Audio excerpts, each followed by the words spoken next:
ഹരി ഓം. ഒരു 5 മിനിറ്റ് കൂടെ ഉണ്ട്. കാരണം രാവിലെ 10 മിനിറ്റ് താമസിച്ചാണ് വിട്ടത്. 2:30 ഉച്ച കഴിഞ്ഞുള്ള സമയം. എന്നാലും മിക്കവാറും ആളുകൾ ആവശ്യപ്പെട്ടതുകൊണ്ട് നമുക്ക് ഒരു 5 മിനിറ്റ് നേരത്തെ തുടങ്ങാം.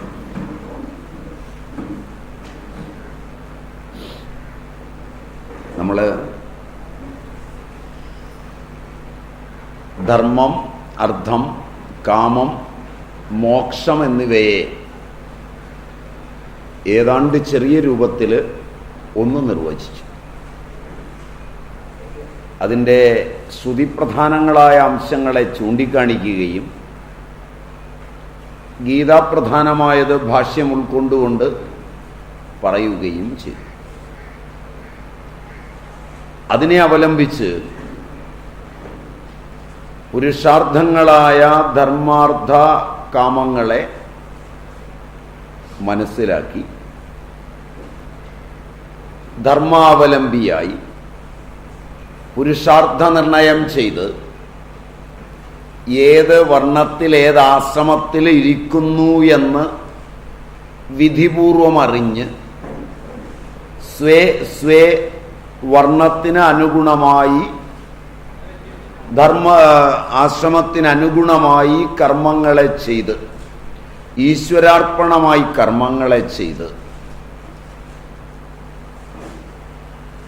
എങ്ങനെ മോക്ഷത്തിലേക്കെത്താം അത് സൂചിപ്പിക്കുകയും ചെയ്തു. അതിൻ്റെ തലത്തിൽ വിഷയവും ഇന്ദ്രിയവും തമ്മിലും വിഷയവും മനസ്സും തമ്മിലും ഉള്ള ബന്ധങ്ങളെ കാണിക്കുന്നതിന്, വിഷയത്തെ നിവർത്തിക്കുന്നതിന്, വിഷയം നിവർത്തിച്ചാലും രസം പോകില്ല എന്ന് പറഞ്ഞു. അത് പോകണമെങ്കിൽ പരംദൃഷ്ടിയുണ്ടാവണം എന്ന് സൂചിപ്പിച്ചു. ആ ശ്ലോകവും ചൊല്ലിയാണ്, 59-ാം ശ്ലോകവും ചൊല്ലിയാണ് നമ്മൾ നിർത്തിയത്. ഇത്രയാണെന്ന് തോന്നുന്നു രാവിലെ എടുത്ത ക്ലാസിൻ്റെ ഒരു സംക്ഷിപ്ത രൂപം.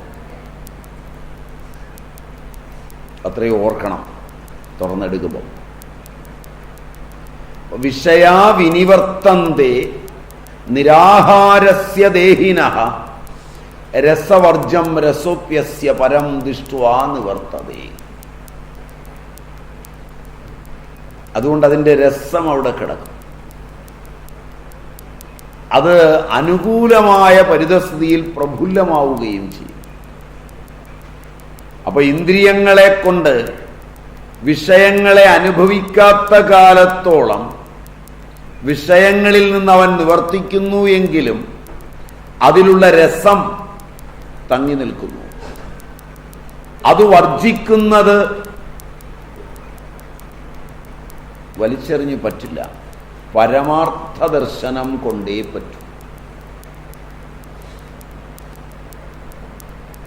ഈശ്വര അനുസന്ധാനവും പോരാ, ഈശ്വര ദർശനം തന്നെ വേണം. യദ്യപി വിഷയോപലക്ഷിതാനി വിഷയശബ്ദവാച്യാനി ഇന്ദ്രിയാണി അഥവാ വിഷയായേവ നിരാഹാരസ്യ അനാഗ്രിയമാണ വിഷയസ്യ കഷ്ടേ തപസ്സി സ്ഥിതസ്യ മൂർഖസ്യ അഭി വിനിവർത്തന്തേ ദേഹിനോ ദേഹവതഃ രസവർജം രസോരാഗവിഷയേഷു യഹ തം വർജയിത്വാ രസശബ്ദോ രാഗേ പ്രസിദ്ധഃ സ്വരസേന പ്രവൃത്തഃ രസികഃ രസജ്ഞഃ ഇത്യാദി ദർശനാത് സഹ അഭി രസോരഞ്ജനസ്വരൂപഃ സൂക്ഷ്മഃ അസ്യ യദേ പരം പരമാർത്ഥതത്വം ബ്രഹ്മദൃഷ്ട്വാ ഉപലഭ്യ അഹം ഏവ തത് ഇതി വർത്തമാനസ്യ നിവർത്തതേ നിർബീജം വിഷയ വിജ്ഞാനം സമ്പദ്യതേ ഇത്യർത്ഥഃ. വിഷയങ്ങൾ എന്ന് പറഞ്ഞാലും അതിന് വിഷയശബ്ദവാച്യങ്ങളായ ഇന്ദ്രിയങ്ങളെന്ന് തന്നെ മനസ്സിലാക്കണമെന്നാണ് ആചാര്യശങ്കരൻ്റെ അഭിപ്രായം. വിഷയം എന്ന് പറഞ്ഞാലും അതിന് വിഷയശബ്ദവാച്യങ്ങളായ ഇന്ദ്രിയങ്ങൾ എന്നാണ് അർത്ഥം. വിഷയങ്ങളൊന്നും അനുഭവിക്കാതെ, ഒരു വിഷയവും അനുഭവിക്കാതെ ക്ലേശപൂർണമായ തപസ്സിൽ സ്ഥിതി ചെയ്യുന്ന അജ്ഞാനിയുടെയും ഇന്ദ്രിയങ്ങൾ നിവർത്തിക്കുന്നുണ്ട്. രാവണൻ, കുംഭകർണൻ ഇവരുടെയൊക്കെ വിഷയങ്ങളിൽ നിന്ന് ഇന്ദ്രിയങ്ങൾ നിവർത്തിക്കുന്നുണ്ട്. തപസ് കാഠിന്യമാവുമ്പോൾ ആസുരമായ തപസ്സുകൊണ്ട് പോലും ഇന്ദ്രിയങ്ങളെ പിന്നോട്ട് വലിക്കാം. പിന്നോട്ട് വലിച്ചു എന്നതുകൊണ്ട് ഇന്ദ്രിയങ്ങളും വിഷയങ്ങളുമായുള്ള ബന്ധം തീർത്തുപോയി എന്ന് തീരുമാനിക്കേണ്ട. കൂടുതൽ ശക്തി പ്രാപിക്കാനാണ് പിൻവലിക്കുന്നത്. അതുകൊണ്ട് എപ്പോഴും ആലോചിക്കണം, ഇന്ദ്രിയങ്ങളെ വിഷയങ്ങളിൽ നിന്ന് പിൻവലിക്കുമ്പോൾ പൂർവാധികം ശക്തിയിൽ വരാനാണോ ആത്യന്തികമാണോ? പലപ്പോഴും പല വിഷയങ്ങളിൽ നിന്നും പിന്തിരിയുമ്പോഴാണ് വിഷയങ്ങളുടെ രസം അകത്തിരുന്ന് അതിശക്തമാക്കി തീർക്കുന്നത്. ആധ്യാത്മിക ലോകത്തേക്ക് എടുത്ത് ചാടുമ്പോൾ അന്ധക്കരണം ശുദ്ധമാണോ എന്ന് നോക്കേണ്ടതിൻ്റെ ആവശ്യകത ഇവിടെയാണ്. അവിടെയാണ് ആധുനിക ആധ്യാത്മിക ജീവിതം പലപ്പോഴും അപകടകരമായിത്തീരുന്നത്.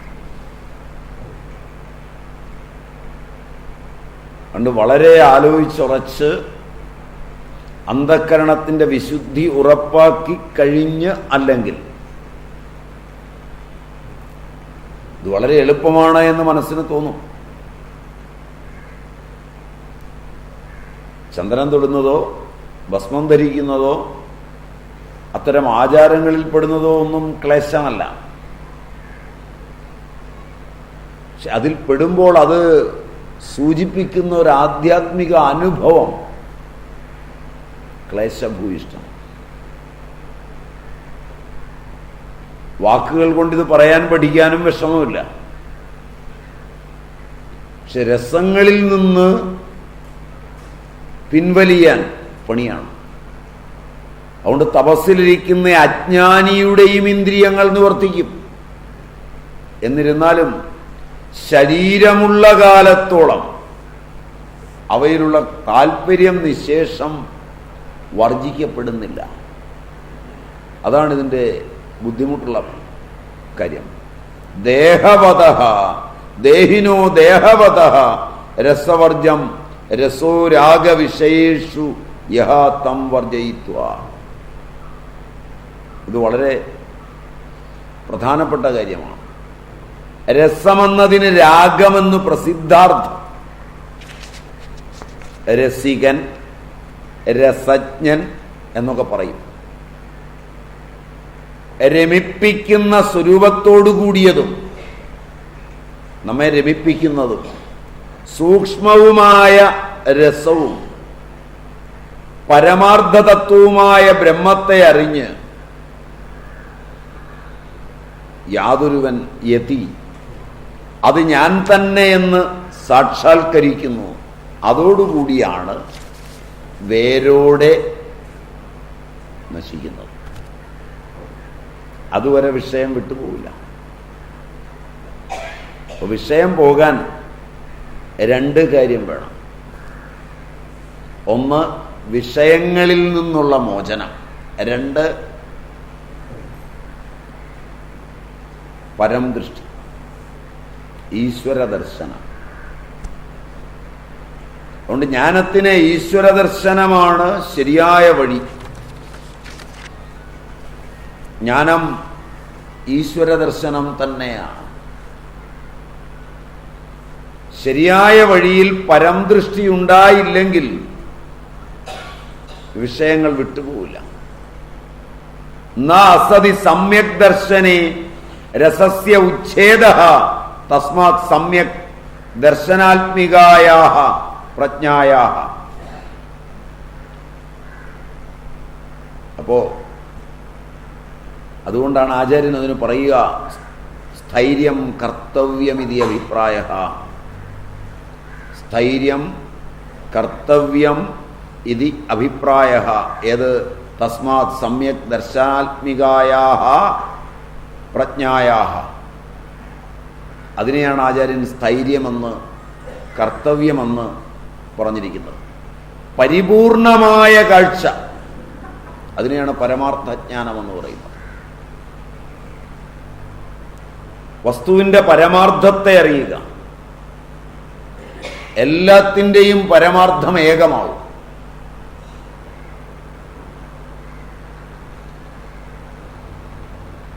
അത് കണ്ടെത്തുക എന്നുള്ളതാണ് ഇതിൻ്റെ വഴി.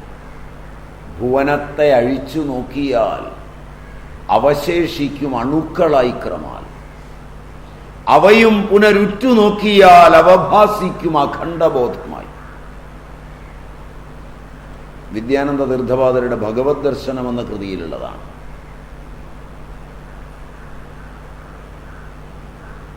ആറന്മുള അമ്പലത്തിൽ ഭഗവാനെ കണ്ടെഴുതുന്ന കൃതിയാണ്.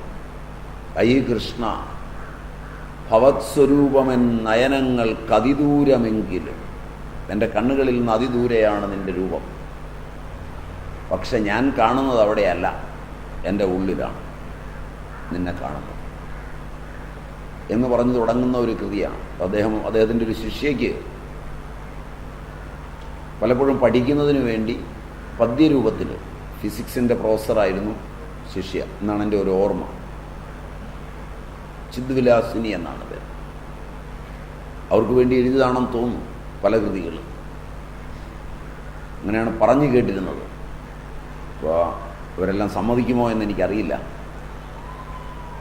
ഒരു വാടൂർ NSS കോളേജിലെ ഫിസിക്സിൻ്റെ പ്രൊഫസറായിരുന്നു. അപ്പോൾ അവർ പോയിരുന്ന സ്വാമിജിയോട് വളരെ കൂലങ്കഷങ്ങളായ കാര്യങ്ങൾ ചോദിക്കുമ്പോൾ അദ്ദേഹം അവരുടെ ഭാഷയ്ക്ക് മനസ്സിലാകുന്ന, അതുകൊണ്ടാണ് ആ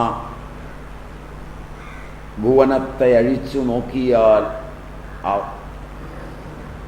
അവഭാസിക്കും അണുക്കളാൽ ക്രമാൽ അവയും പുനരുറ്റാൽ. ഭുവനത്തെ അഴിച്ചു നോക്കിയാൽ അവശേഷിക്കും അണുക്കളായി ക്രമാൽ അവയും പുനരുറ്റു നോക്കിയാൽ അവഭാസിക്കും അഖണ്ഡബോധമായി.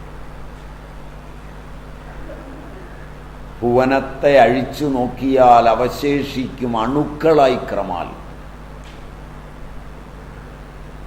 അവയും പുനരുറ്റു നോക്കിയാൽ അവഭാസിക്കും അഖണ്ഡബോധമായി.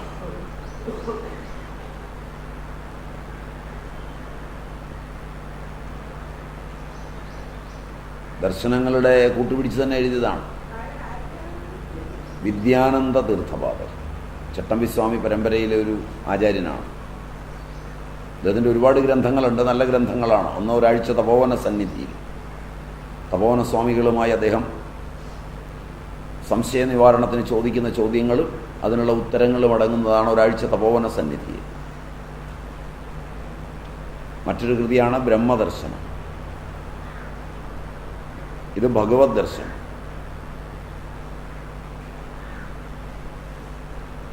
പ്രണവ ഉപാസന, അതും അദ്ദേഹത്തിൻ്റെ കൃതിയാണ്. ശാന്തി മന്ത്രങ്ങൾ, അതിൻ്റെ വ്യാഖ്യാനം, ഇതൊക്കെ അദ്ദേഹത്തിൻ്റെ കൃതികളാണ്. എല്ലാം കിട്ടും, എല്ലാം കിട്ടും. വാഴൂരാശ്രമത്തിലേക്ക് എഴുതിയ എല്ലാം കിട്ടും. അതിൽ നല്ല പദ്യങ്ങളടങ്ങുന്നതാണ് ഇത്. ഞാൻ ദേഹമല്ല കരണങ്ങളുമല്ല രാഗോന്മാദം കലർന്ന മനമല്ല മനീഷയല്ല. ഇങ്ങനെ പോകുന്ന കൃതിയാണ്, നല്ല കൃതിയാണ്. അതിലെ ലൈനാണ്.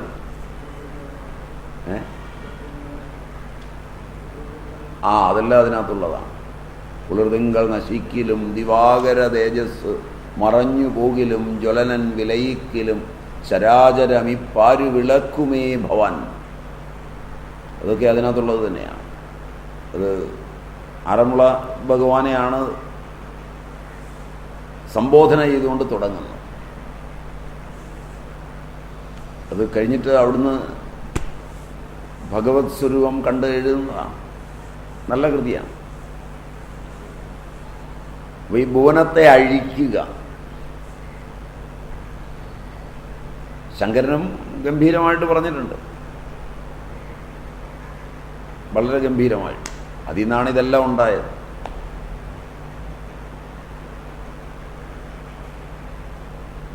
മനോബുദ്ധി അഹങ്കാര ചിത്താനിനാഹം നജ ശ്രോത്ര ജിഹ്വേ നജ ഘ്രാണനേത്രേ.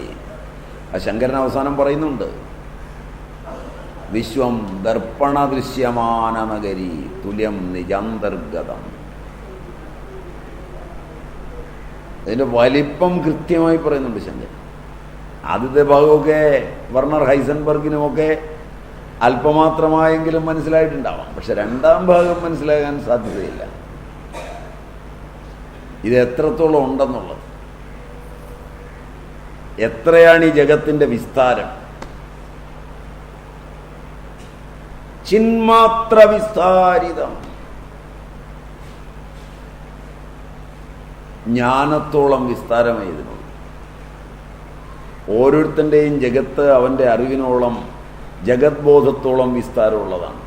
അതിൽ കൂടുതൽ ഒട്ടും വിസ്താരമില്ല. അതിൽ നിന്നൊരു അല്പം പോലും വിസ്താരം കുറയേയില്ല.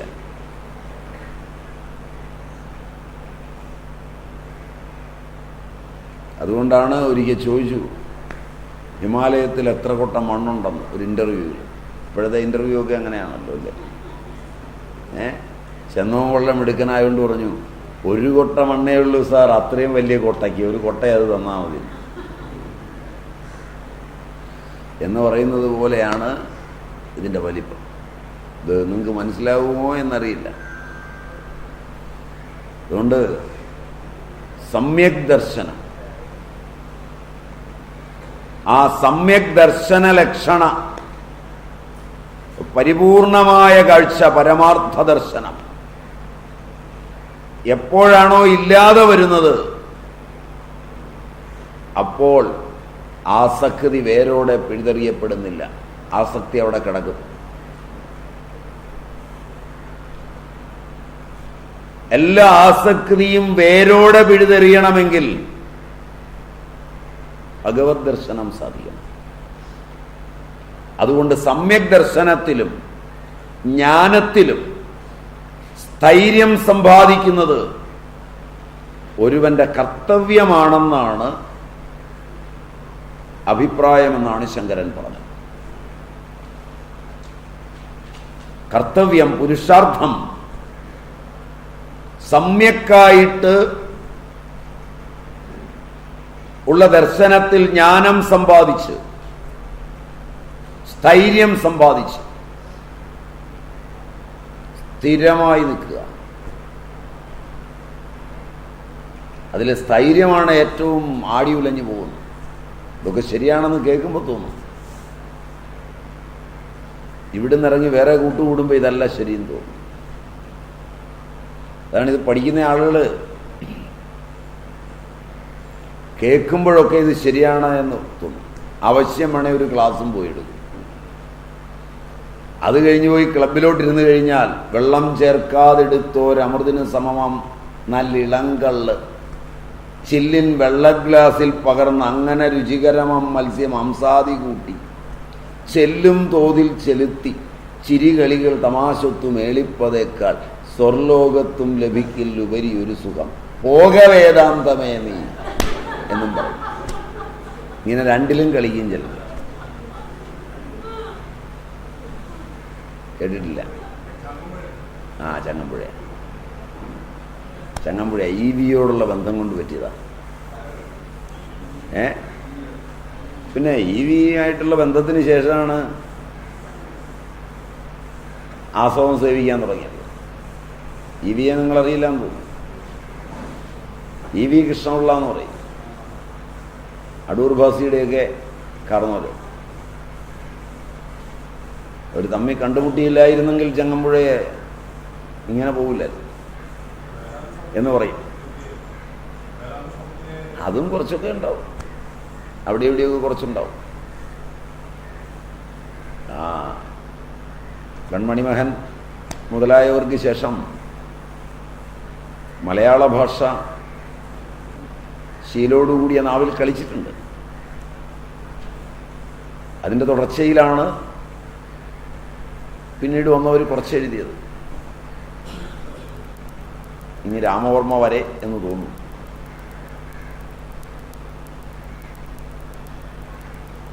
അപ്പം അതുകൊണ്ട് രണ്ട് തലത്തിലും ചിലപ്പോൾ നിൽക്കും. കാരണം ആ രസം അവിടെ കിടക്കും, രസം പോവില്ല. അതുകൊണ്ടാണ് ഈ ചിലർ പോയി ആശുപത്രികളിലൊക്കെ പോയി കുടിയൊക്കെ നിർത്തും. കണ്ടിട്ടില്ല? വീട്ടുകാർ പിടിച്ചു വലിച്ചു കൊണ്ടുപോയി ഇഞ്ചക്ഷനൊക്കെ കൊടുത്ത് കുടി നിർത്തും. അല്ലല്ല, കുടിയൊക്കെ നിർത്തി കഴിഞ്ഞിട്ട് ചിലപ്പോൾ അങ്ങ് നടന്നു പോകുമ്പോഴായിരിക്കും ഈ ബോർഡ് കാണുന്നത്. അപ്പോൾ കുറച്ചു നേരം ഇങ്ങനെ നടന്നിട്ട് ഇങ്ങനെ ഒളിഞ്ഞു നോക്കും. കാക്ക നോക്കുന്ന കണ്ടിട്ടുണ്ടാവും, അതുപോലെ ഇങ്ങനെ നോക്കും. അത് കഴിഞ്ഞാൽ പതുക്കെ അവിടെ അകത്തോട്ടൂളിയിട്ടങ്ങ് പോകും. അതൊരു നിമിഷം കൊണ്ടാണ് അകത്തെത്തുന്നത്. അവിടെ എത്തിക്കഴിഞ്ഞാൽ കൊക്കിനെ പോലിരുന്ന് ധ്യാനിക്കും. ഇതിൻ്റെ മുമ്പിൽ ഇത് മുമ്പിൽ വെച്ചുകൊണ്ട് ഇങ്ങനെ ധ്യാനിക്കും. കുറേശ്ശെ അകത്താക്കി. ഇത് ചെല്ലുന്നതിനനുസരിച്ച് ഈ കൊക്കിൻ്റെ രൂപം മാറും, ചെറുകിളിയാവും, ചിലയ്ക്കാൻ തുടങ്ങും. സാമാന്യം ചെന്ന് കഴിഞ്ഞാൽ ഉടുത്തതൊക്കെ തലയിൽ കെട്ടി ഹനുമാനായിട്ടിങ്ങി വരും.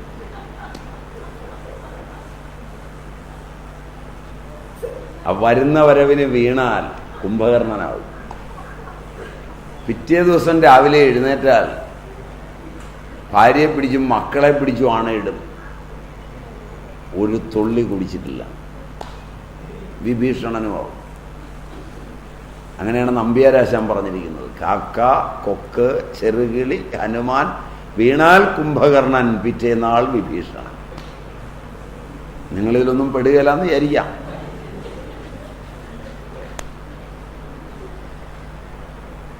അപ്പോ സമ്യക് ദർശനലക്ഷണമായ പ്രജ്ഞ, സമ്യക് ദർശനലക്ഷണ പ്രജ്ഞാസ്ഥൈര്യം, ചികീർഷത,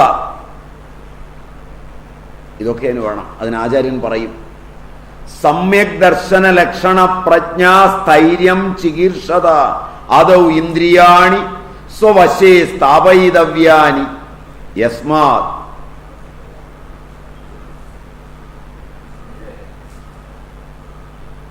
ന അവസ്ഥാപനെ ദോഷമാഹ. സമ്യക് ദർശനമെന്ന ലക്ഷണത്തോടുകൂടിയ സ്ഥൈര്യം, അത് ആഗ്രഹമുള്ളവർ ആദ്യമായി ഇന്ദ്രിയങ്ങളെ തൻ്റെ വശത്താക്കണം. അങ്ങനെയുള്ളവർ ആദൗ ഇന്ദ്രിയാണി സ്വവശേ സ്ഥാപയിതവ്യാനി, ഇന്ദ്രിയങ്ങളെ തൻ്റെ വശത്താക്കി നിർത്തിയിട്ട് വേണം നിൽക്കാൻ. അങ്ങനെ നിലനിർത്തിയില്ലെങ്കിൽ, അങ്ങനെ നിർത്താൻ പറ്റിയില്ലെങ്കിൽ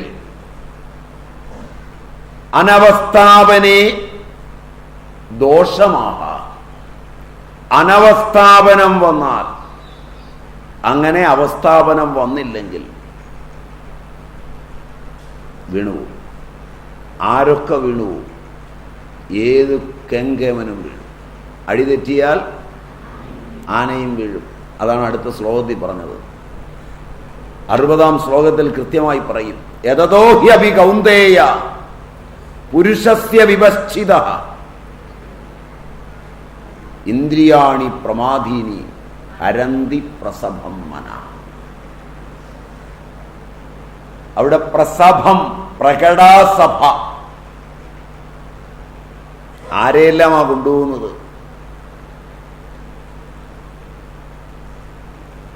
ആരെയൊക്കെ കൊണ്ടുപോകും? യതതഃ അഭി പുരുഷസ്യ അഭി വിപശ്ചിതഃ അഭി. പടിപടിയായിട്ട് കേമമാണ്. യതിയായിരുന്നാലും, എത്ര വലിയ യതിയായിരുന്നാലും ചതിയായി മാറും. യതതഃ അപി പുരുഷസ്യാപി, പൂർണ്ണ പുരുഷനായിരുന്നാലും, വിപശ്ചിതഃ അപി, വിപശ്ചിത് വിപ്രകൃഷ്ടം പശ്യതി, വിശേഷം വാ പശ്യതി, വളരെ വിവേകിയായ പുരുഷനായിരുന്നാലും, വിവേകമൊക്കെ ഒന്നും ശങ്കയൊന്നുമില്ല, അദ്ദേഹമായിരുന്നാലും വീഴും. പരിപൂർണമായ ജ്ഞാനത്തിന് വേണ്ടി പ്രയത്നിക്കുന്ന വിവേകിയായ പുരുഷന്റെ, വിപശ്ചിതനായ പുരുഷന്റെ, യതിയായ പുരുഷന്റെ, പൂർണ്ണനായ പുരുഷന്റെയും കൂടി ഇന്ദ്രിയങ്ങൾ പ്രകടമായ സഭയിൽ നിന്ന് മനസ്സിനെ ഹരിച്ചുകൊണ്ടു. ഇതിന് സ്ഥലവും കാലമൊന്നുമില്ല. നിങ്ങളെയും എന്നെയും ഒക്കെ ഹരിക്കുമെന്നറിയുന്നതിന് പകരം ആരെയെങ്കിലും ഹരിച്ചുകൊണ്ട് പോകുമ്പോൾ മാറി നിന്ന് കൊള്ളക്കാരൻ പിടിച്ചുകൊണ്ട് പോകുന്ന പോലെ പോയത് കണ്ട് കുറച്ച് പരദൂഷണമൊക്കെ പറയും. ക്ഷേത്രമാണ്, പൂജ ചെയ്യുന്നയാളാണ്, തന്ത്രിയാണ്, 4 ദിവസം പ്രസാദം കൊടുത്താൽ മതി. ഒരു ദിവസം മനസ്സിനെ ഇന്ദ്രിയം ഇങ്ങനെ ഹരിച്ചുകൊണ്ടങ്ങ് പോകും. പോയി കഴിയുമ്പോൾ പത്രങ്ങളൊക്കെ എഴുതും. അതിനെക്കുറിച്ച് അറിയാൻ വയ്യാണ്ട ഹരിച്ചുകൊണ്ട് പോകുന്നത് ഇങ്ങനെ തന്നെയാണ്. ആരെയും ഹരിച്ചുകൊണ്ട് പോകാൻ കഴിവുള്ളതാണ് ഈ ഇന്ദ്രിയങ്ങളും വിഷയങ്ങളും. ഏത് പ്രകടമായ സഭയിൽ നിന്നും ഹരിച്ചുകൊണ്ടുപോകും. എപ്പോൾ വേണമെങ്കിൽ ഹരിച്ചു കൊണ്ടുപോകാം. അതിന് രാത്രി പകൽ ഭേദങ്ങളൊന്നുമില്ല.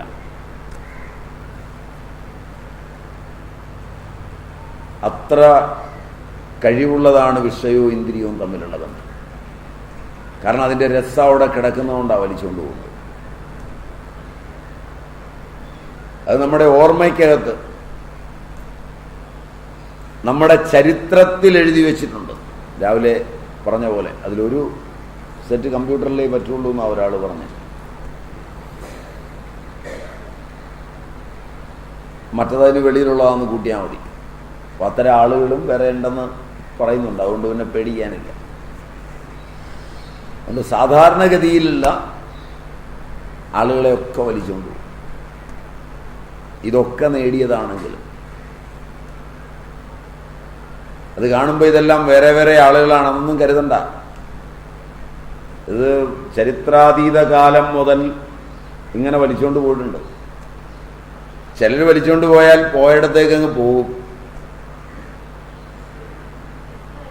ചിലർ കുറച്ച് കഴിയുമ്പോൾ തിരിച്ചറിയും താനിങ്ങനെ പോയി, അപ്പം തിരിച്ചു കയറും. നാരദൻ അങ്ങനെ കയറിയൊരു കഥയുണ്ട്. വിശ്വാമിത്രൻ കയറിയ കഥയുണ്ട്. വിശ്വാമിത്ര പരാശര പ്രഭൃതയോർ വാദാംബുവർണാശനാഹ. കാറ്റത്ത് പറന്നു വരുന്ന ഉണങ്ങിയ ഇല മാത്രം കഴിച്ചു നിന്ന ആളുകളാണ് വിശ്വാമിത്രനും പരാശരനും. ആ കെങ്കേമന്മാര് ഈ രസം അവിടെ ഒരു അല്പം കിടന്നിട്ട് മറന്നിറങ്ങിപ്പോയി. പക്ഷെ ഇറങ്ങിപ്പോയിട്ട് അവർ തിരിച്ചു കയറി. ഇറങ്ങിയതിനേക്കാൾ ശക്തിയിൽ തിരിച്ചു കയറി. അത് വേറെ കാര്യം. പക്ഷെ ഇറങ്ങി. ഭർത്തൃഹരി അങ്ങനെയാണ് പറയുന്നത്. അങ്ങനെയാണെങ്കിൽ അല്ലയോ നിർമ്മലാനന്ദ, നീയും കൂട്ടരുമൊക്കെ നെയ്യും പരിപ്പും കൂട്ടി അടിക്കുന്നവനാ, നിൻ്റെയൊക്കെ കഥ ഞാനിനി എഴുതി വെക്കണമെന്നായിരുന്നു. നിങ്ങളുടെ പേര് പറഞ്ഞാൽ ഇഷ്ടപ്പെടുകയല്ലോ എന്ന് വിചാരിച്ചാണ്. മാത്രമല്ല നിങ്ങൾക്ക് എന്നെ ആകുമ്പോൾ കാണുകയും ചെയ്യാമല്ലോ. നിങ്ങൾ കാണാൻ ഇഷ്ടപ്പെടുന്നുമില്ലല്ലോ. അപ്പം അതുകൊണ്ട് വളരെ ഭംഗിയായിട്ടാണ് പറഞ്ഞിരിക്കുന്നത്. ഒരു മയവും ഇല്ല ഭർതൃഹരിക്ക്. അന്യായ തട്ടാ തട്ടിയിരിക്കുന്നു. അങ്ങനെ എഴുതാൻ ഭാഗവതത്തിലുമുണ്ട്. നിങ്ങളറിയും, നിങ്ങളറിയും. സൗഭരി കേട്ടിട്ടില്ല? മിടുകനാണ്. എല്ലും അതിൻ്റെ പുറത്തൊരു തോലും മാത്രമേ ഉള്ളൂ. തപസ് ചെയ്ത് പട്ടിണി കിടന്ന് പീഡിപ്പിച്ച് രസം മുഴുവൻ വർജിച്ച് രസമേ ഇല്ലാതായി എന്നാണ് വിചാരിച്ചത്. കക്ഷി ഒരു ദിവസം കുളിക്കാൻ പോയതാണ്. ഇവിടെ 2 മത്സ്യമാണ് ചേരുന്നത് കണ്ട്. വേറൊന്നും കണ്ടില്ല. ഇവിടെ 2 മത്സ്യങ്ങളെ കണ്ടതേ ഉള്ളൂ. രസമാണെന്നും നേരെ ആ കുളിച്ചുകൊണ്ടിരുന്നിടത്തുനിന്ന് ഓടി നേരെ മാന്ധാതാവിൻ്റെ കൊട്ടാരത്തിലേക്കാണ്. അവിടെ കയറി ചെന്നിട്ട് രാജാവിനോട് പറഞ്ഞു, തപസ്വിയായ സൗഭരിയാണ് ഞാൻ, അങ്ങയുടെ മകളെ വിവാഹം കഴിച്ചു തരണമെന്നോ. രാജാവൊന്ന് ഞെട്ടി. ഈ സാധനത്തിനോ? ദൈവം, എല്ലും തോലുമല്ലാതെ യാതൊരു ഇതുമില്ല. ഇതിനേക്കാൾ നല്ലത് മക്കളുടെ കഴുത്ത് കണ്ടിച്ച് കളയുകയാണ്. മാന്ധാതാവ് വളരെ മിടുക്കനായതുകൊണ്ട് ഉടനെ തന്നെ ആയുധം എടുക്കുവോ ചൂടാകുവോ പറ്റുകയില്ലെന്ന് പറയുകയോ എല്ലാം ചെയ്താൽ രാജ്യം ഉൾപ്പെടെ ശപിച്ച് ഭസ്മമാക്കി കളയും. കാരണം തപസ്സങ്ങനെ ജ്വലിച്ചു നിൽക്കുന്ന സമയമാണ്. തപസ്സിൻ്റെ മൂർധന്യത്തിലാണ് ഒരാഗ്രഹം. യതതഹാപി പുരുഷസ്യാപി വിപശ്ചിതഹാപി. പക്ഷെ മാന്ധാതാവ് നിങ്ങളെ എന്നെയും പോലൊന്നുമല്ല. അയാൾ ഇതിലും വലിയ തപസ്സുകളെ കണ്ടിട്ടുള്ള ചക്രവർത്തിയാണ്. അതുകൊണ്ട് അയാൾ പറഞ്ഞു, ക്ഷമിക്കണം മുനിവരിയ, രാജ്യത്തെ നിയമം അനുസരിച്ച് കന്യകകൾക്ക് സ്വയംവരമാണ്, ക്ഷത്രിയ കന്യകകളാണ്. അതുകൊണ്ട് സ്വയംവരത്തിൽ വന്നിരുന്നോളൂ. അവരങ്ങയെ വരിക്കുന്നുവെങ്കിൽ സന്തോഷം. സ്വയംവരത്തിനുള്ള ഒരുക്കങ്ങളായി. സ്വയംവരത്തിനൊക്കെ തീരുമാനിച്ചു. വലിയ വലിയ രാജാക്കന്മാരൊക്കെ വന്നു.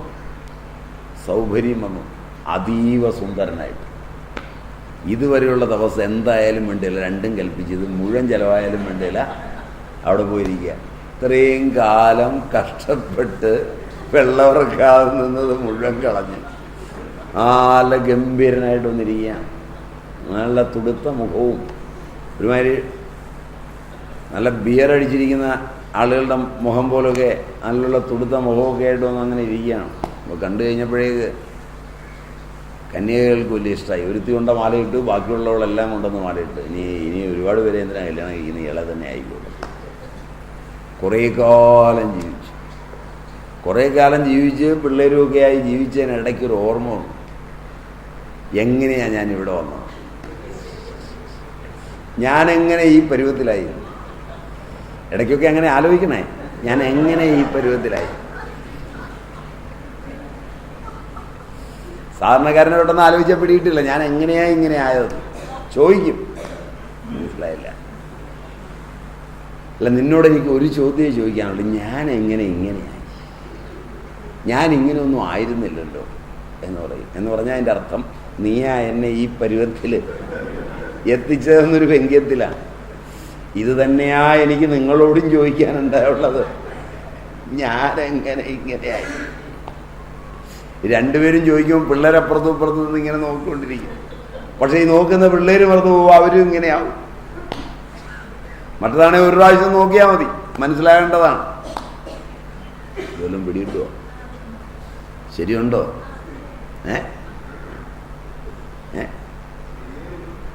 ചിലരങ്ങനെയൊക്കെ ചോദിക്കും. വേണ്ടെന്ന് വിചാരിച്ച് നല്ല കാലത്തിലൊന്നും ഇതിനൊന്നും പോകാതെ മര്യാദയ്ക്ക് ജീവിച്ച് തപസ്സുമായൊക്കെ ഇരുന്ന് 50 വയസ്സ് വരെ പിടിച്ചു നിന്ന ഞാൻ. അത് കഴിഞ്ഞപ്പോഴാണ് വീണുപോയത്. അല്ല, എനിക്കറിയാൻ വയ്യാഞ്ഞിട്ട് ചോദിക്കുകയാണ്, നീ എങ്ങനെയാ എന്നെ വീഴിച്ചെടുത്തത്?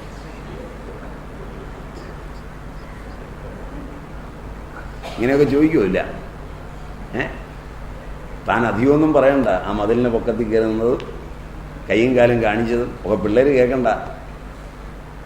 ഒരുമാതിരി മര്യാദയ്ക്ക് ജീവിച്ചിരുന്ന എന്നെ 40 വയസ്സ് വരെ ഒരാളുടെയും മുഖത്ത് നോക്കാതെ ഗീതയും രാമായണവും ഭാഗവതവും ഒക്കെ മാത്രം മതി എന്ന് തീരുമാനിച്ച് ഭക്തിയും വിശ്വാസവും ഒക്കെ ആയിട്ട് പോയി വല്ല മഠത്തിലും ചേരുകയാണെന്ന് തീരുമാനിച്ചിരുന്ന എന്നെ ഒരുമാതിരി പിടിച്ചിറക്കിക്കൊണ്ടുവന്ന് ഈ പരുവത്തിലാക്കിയിട്ട് ഇപ്പം ചോദിക്കുകയാണ് ഞാനെങ്ങനെയാണ് പിടിച്ചിറക്കുന്നത്, എന്നെ കൊണ്ടൊന്നും പറയിപ്പിക്കേണ്ടാന്ന് പറയും. Is it right? രണ്ടും ശരിയാണ്, ശരിയാണ്.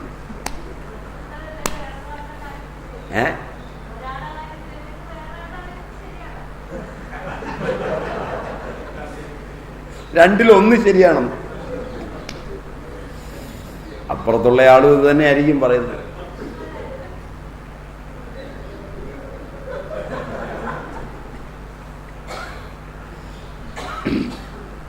വീട്ടിലോട്ടാണ് പോകേണ്ടതെന്നൊക്കെ ഓർത്ത് വേണം എന്നോട് മറുപടി പറയാൻ. ഇപ്പൊ ഒരു വാശിക്ക് ഓർമ്മയില്ലാതെ വല്ലതൊക്കെ പറയും. ഇതൊക്കെ ടേപ്പ് ചെയ്തെടുത്തിട്ടും ഉണ്ടാവും.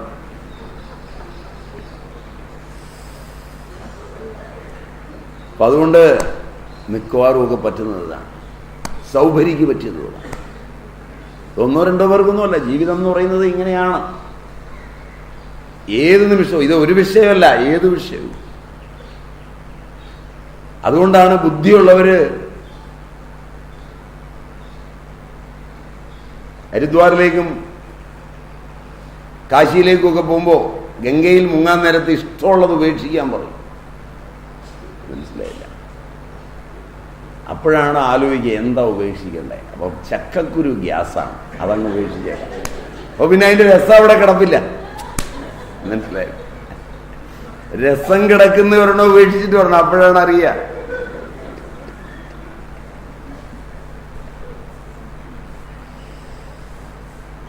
ഈയിടെ പോയ ഒരാളോട്, കൂടെ പോയ ആൾ പറഞ്ഞു, ഏറ്റവും ഇഷ്ടമുള്ളത് ഉപേക്ഷിക്കാനാണ് പറഞ്ഞിരിക്കുന്നത്. അതുകൊണ്ട് പോകുന്നിടത്തെല്ലാം നിങ്ങൾ ഒന്നിച്ചാണ് പോകുന്നത്, ഭാര്യയും ഭർത്താവും. ഇവിടെയും നിങ്ങൾ ഒന്നിച്ചാണ് വന്നിരിക്കുന്നത്. ഒന്നിനെ അങ്ങ് ഉപേക്ഷിച്ചോളാൻ പറഞ്ഞു. അതൊഴിച്ച് എന്തു വേണേൽ ഉപേക്ഷിച്ചേക്കാം. അപ്പോൾ ഈ ഉപേക്ഷിക്കുക എന്ന് പറയുന്നത് ഏറ്റവും ഇഷ്ടമുള്ളത് ഉപേക്ഷിക്കാനാണ് പറയുന്നത്. അത് ഉപേക്ഷിച്ച് നോക്കണം, അന്നേരം ഇത് അറിയുന്നത്.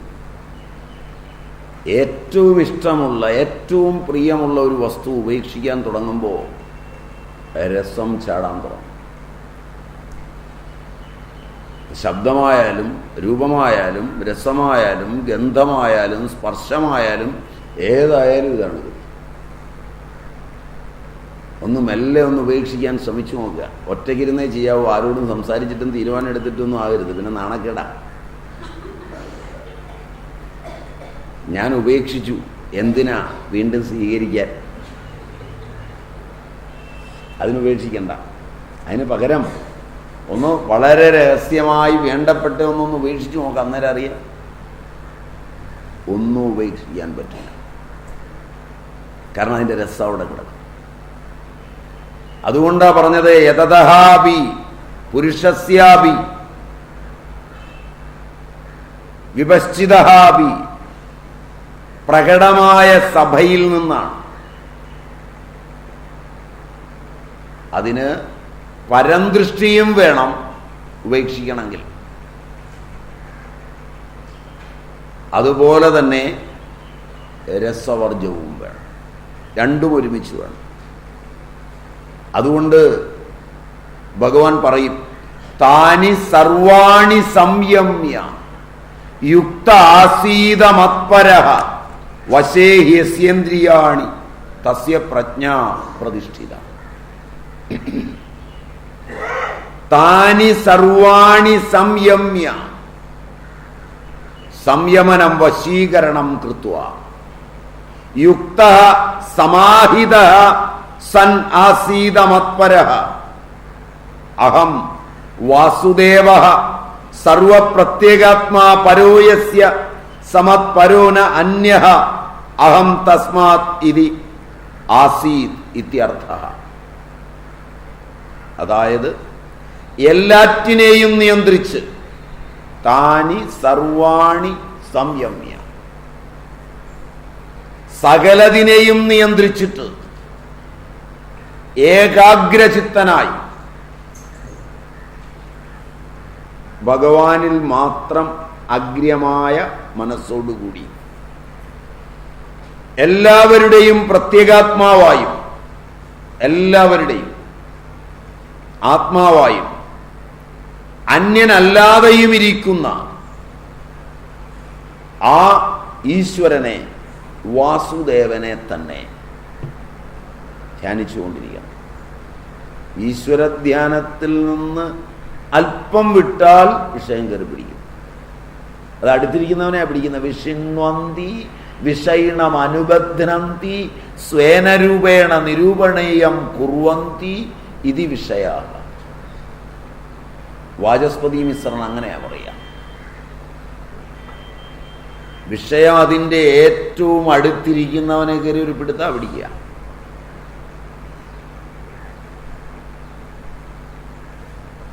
അതിൻ്റെ ഒരു വാസന, ഗുണവും തമ്മിൽ കിടപ്പുണ്ട്.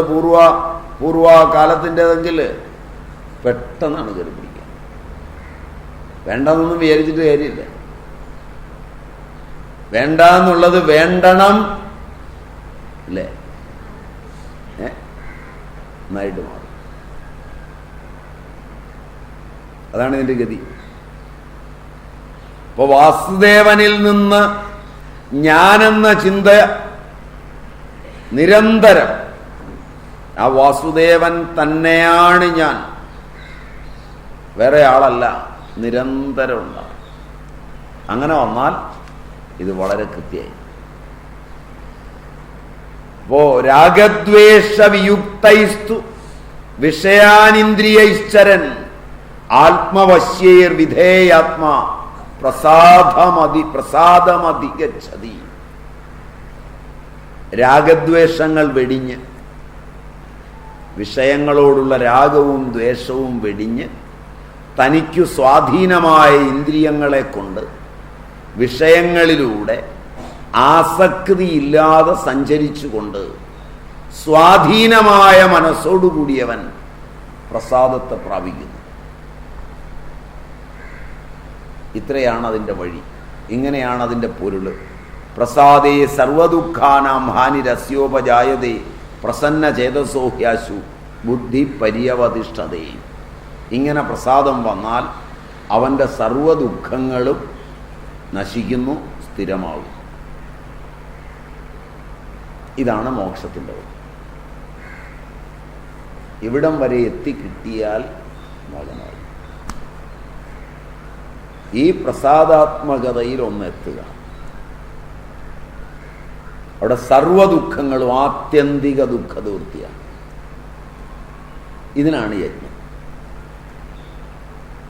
യജ്ഞരൂപത്തിൽ പ്രവർത്തിക്കാൻ പറയുന്നത് ഇതിനാണ്. ഇതിനാണ് ഈശ്വരൻ എന്നോർത്ത് യജ്ഞ ഈശ്വര. അത് നമ്മൾ നേരത്തെ പറഞ്ഞു എന്നാണ് എൻ്റെ ഓർമ്മ, വിശദമായി. യജ്ഞശബ്ദത്തിനെല്ലാം അർത്ഥം അവിടെ ഈശ്വരൻ എന്ന് തന്നെയാണ്. അങ്ങനെ ഈശ്വരൻ എന്നോർത്ത് യജ്ഞരൂപമായി പ്രവർത്തിക്കുക. ഗീത ഈ യജ്ഞമാണ് സൂചിപ്പിക്കുന്നത്. സർവം വാസുദേവമിതി. ഏകാന്ത ഭക്തിയാണ് അതിൻ്റെ വിഷയം.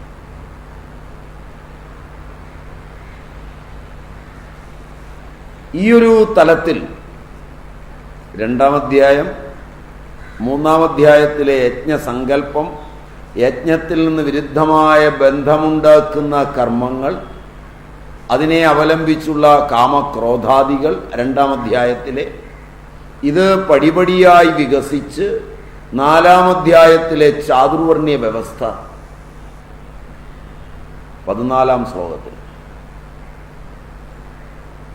ചാതുർവർണ്ണ്യം മയാ സൃഷ്ടം ഗുണകർമ്മ വിഭാഗശ തസ്യ കർത്താരമഭിമാം വിദ്യ കർത്താരമവ്യയം 13-ാം ശ്ലോകം. അവിടുന്ന് വികസിച്ച്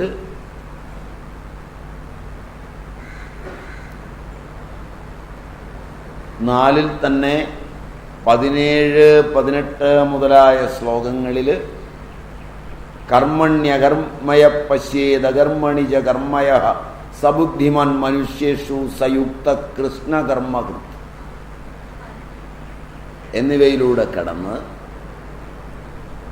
11-ാം അധ്യായത്തിലേക്ക് വികസിച്ചെത്തുമ്പോൾ 6 ധ്യാനയോഗത്തിൽ ശത്രുക്കളില്ലാതായി 11 അധ്യായത്തിലേക്ക് എത്തുമ്പോൾ വിശ്വരൂപം ദർശിക്കാൻ കഴിയും. ആ വിശ്വരൂപത്തെ ദർശിച്ചിട്ട് 13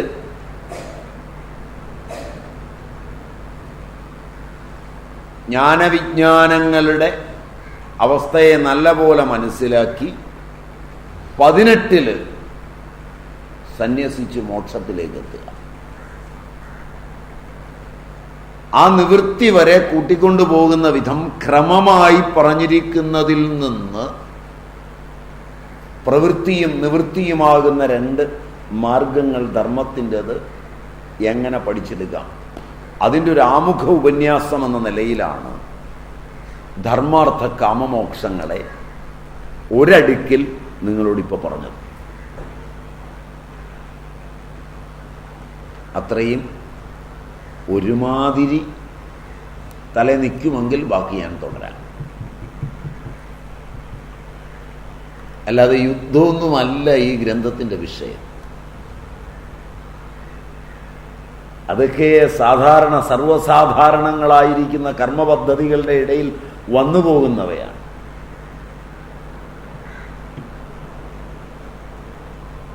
പ്രവൃത്തിയും നിവൃത്തിയുമാണ് ഇതിൻ്റെ വിഷയം. എന്താണ് പ്രവൃത്തി, എന്താണ് നിവൃത്തി? അർജുനൻ ആഗ്രഹിച്ചത് നിവർത്തനാകാനാണ്.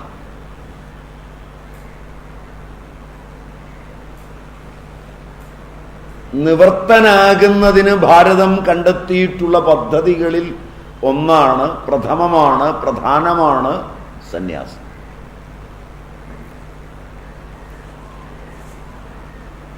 ആശ്രമധർമ്മത്തില് നിവൃത്തി നിരതത്വത്തിനുള്ള പദ്ധതിയാണ് സന്യാസം. സാമ്പ്രദായികമായി അത് നമുക്ക് പുറകെ ഒന്ന് വിശദമായി കാണാം. എന്താണ് നിവൃത്തി നിരതമായ സന്യാസം?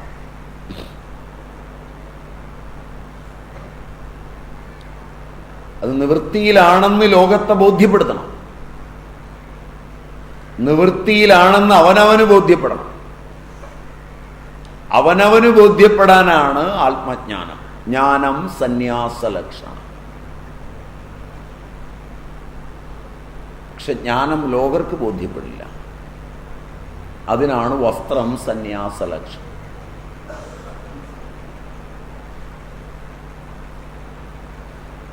അതിൻ്റെ അനിവാര്യതയെയാണ് ഇതിൻ്റെ മെയിൻ ചർച്ച. കാരണം ഭാരതീയര് ഏറ്റവും അധികം ഇഷ്ടപ്പെടുന്നത് നിവൃത്തിയാണ്. ഇപ്പോൾ കുറേശ്ശെ കുറേശ്ശെ കുറേശ്ശെ കുറേശ്ശെ പാശ്ചാത്യരും, പണ്ട് അവരിഷ്ടപ്പെട്ടിരുന്നില്ല. ഇഷ്ടപ്പെടുന്നത് നിവൃത്തിയാണ്. ഇതിൽ നിന്നെല്ലാം ഒന്ന് നിവർത്തിക്കണം. അതുകൊണ്ട് പടിഞ്ഞാറൻ നാട്ടിൽ ഇതിന് വലിയ മാർക്കറ്റാണ്. കർമ്മം അതിൻ്റെ ഏറ്റവും കൂടിയ പരിവേഷത്തിലെത്തുമ്പോഴാണ് നിവൃത്തിക്ക് ആഗ്രഹിക്കുന്നത്. ഇന്ന് പടിഞ്ഞാറൊക്കെ ഇതിൻ്റെ ആഗ്രഹത്തിൻ്റെ ഉജ്ജൃംഖലാവസ്ഥയിലാണ്. അതിനവരെ നിവർത്തിപ്പിക്കാൻ പറ്റിയ ആളുകളില്ലെങ്കിൽ ബലിയുടെ നിയമം പോലെയാണ്. ബലിക്ക് ദർഭ കിട്ടിയില്ലെങ്കിൽ, നായ്ക്കുരണയും കിട്ടിയില്ലെങ്കിൽ കറുകയും മുട്ടിയ പക്ഷം വൈക്കോലുമാകാം. അല്ലേ? മനസ്സിലായില്ല? അങ്ങനെയാണ് നിങ്ങളൊക്കെ വിളിക്കുമ്പോൾ ഞാനും ഒക്കെ വരുന്നത്. മനസ്സിലായില്ല? ഇതിൻ്റെ ഒറിജിനൽ കിട്ടുക വലിയ പാടാണ്. തൽക്കാലത്തേക്ക് ഇതൊക്കെ മതി, പിള്ളേരല്ലേ. അതുകൊണ്ട് വളരെ വലിയ തലത്തിലാണ് ഇതിൻ്റെ മാർക്കറ്റ്. ചെറിയ മാർക്കറ്റല്ല ഇത്, വലിയ മാർക്കറ്റാണ്. അത് കാരണം നിങ്ങൾ ഗൃഹസ്ഥന്മാരും ഇടയ്ക്ക് വെളിയിലേക്കൊക്കെ പോകുമ്പോൾ ഒരു കാവി പൈജാമായി, മനസ്സിലായില്ല, ഒരു കാവി ജുബ്ബയൊക്കെ, അല്ലെങ്കിൽ മറ്റേ പയ്യാമയുടെ കൂടെ ഇടുന്നത് കുർത്ത. ആ കുർത്തയൊക്കെ ഇട്ട് ഗംഭീരമായിട്ടൊന്ന് പോകും. എയർപോർട്ടിൽ വന്നു കഴിഞ്ഞാൽ ഒന്ന് മൂത്രമൊഴിക്കാൻ കയറുന്ന കൂടെ അതങ്ങ് മാറും. ഇങ്ങനെ ഇന്ത്യൻ എയർപോർട്ടിൽ നിന്ന് പുറത്തേക്കും അകത്തേക്കും മാറിക്കൊണ്ടിരിക്കുന്നവർ. ഞങ്ങൾ സ്വാമിമാരും ഇങ്ങനെ മാറും ഇടയ്ക്ക്. ഞങ്ങൾ ഇവിടുന്ന് പുറത്തേക്ക് പോകുമ്പോൾ ഓവർകോട്ടും ഒക്കെ ഇട്ട് ഗംഭീരന്മാരായിട്ട് പോകും, കണ്ണാടിയൊക്കെ വെച്ച്. അവിടുന്ന് ഇവിടെ വരുമ്പോഴേക്കും ഞങ്ങളുടെ ഒറിജിനൽ വേഷം എടുത്തിട്ട് ഇങ്ങോട്ട്. ഇങ്ങനെ 2 തലവും ഉണ്ടെന്നാണ്.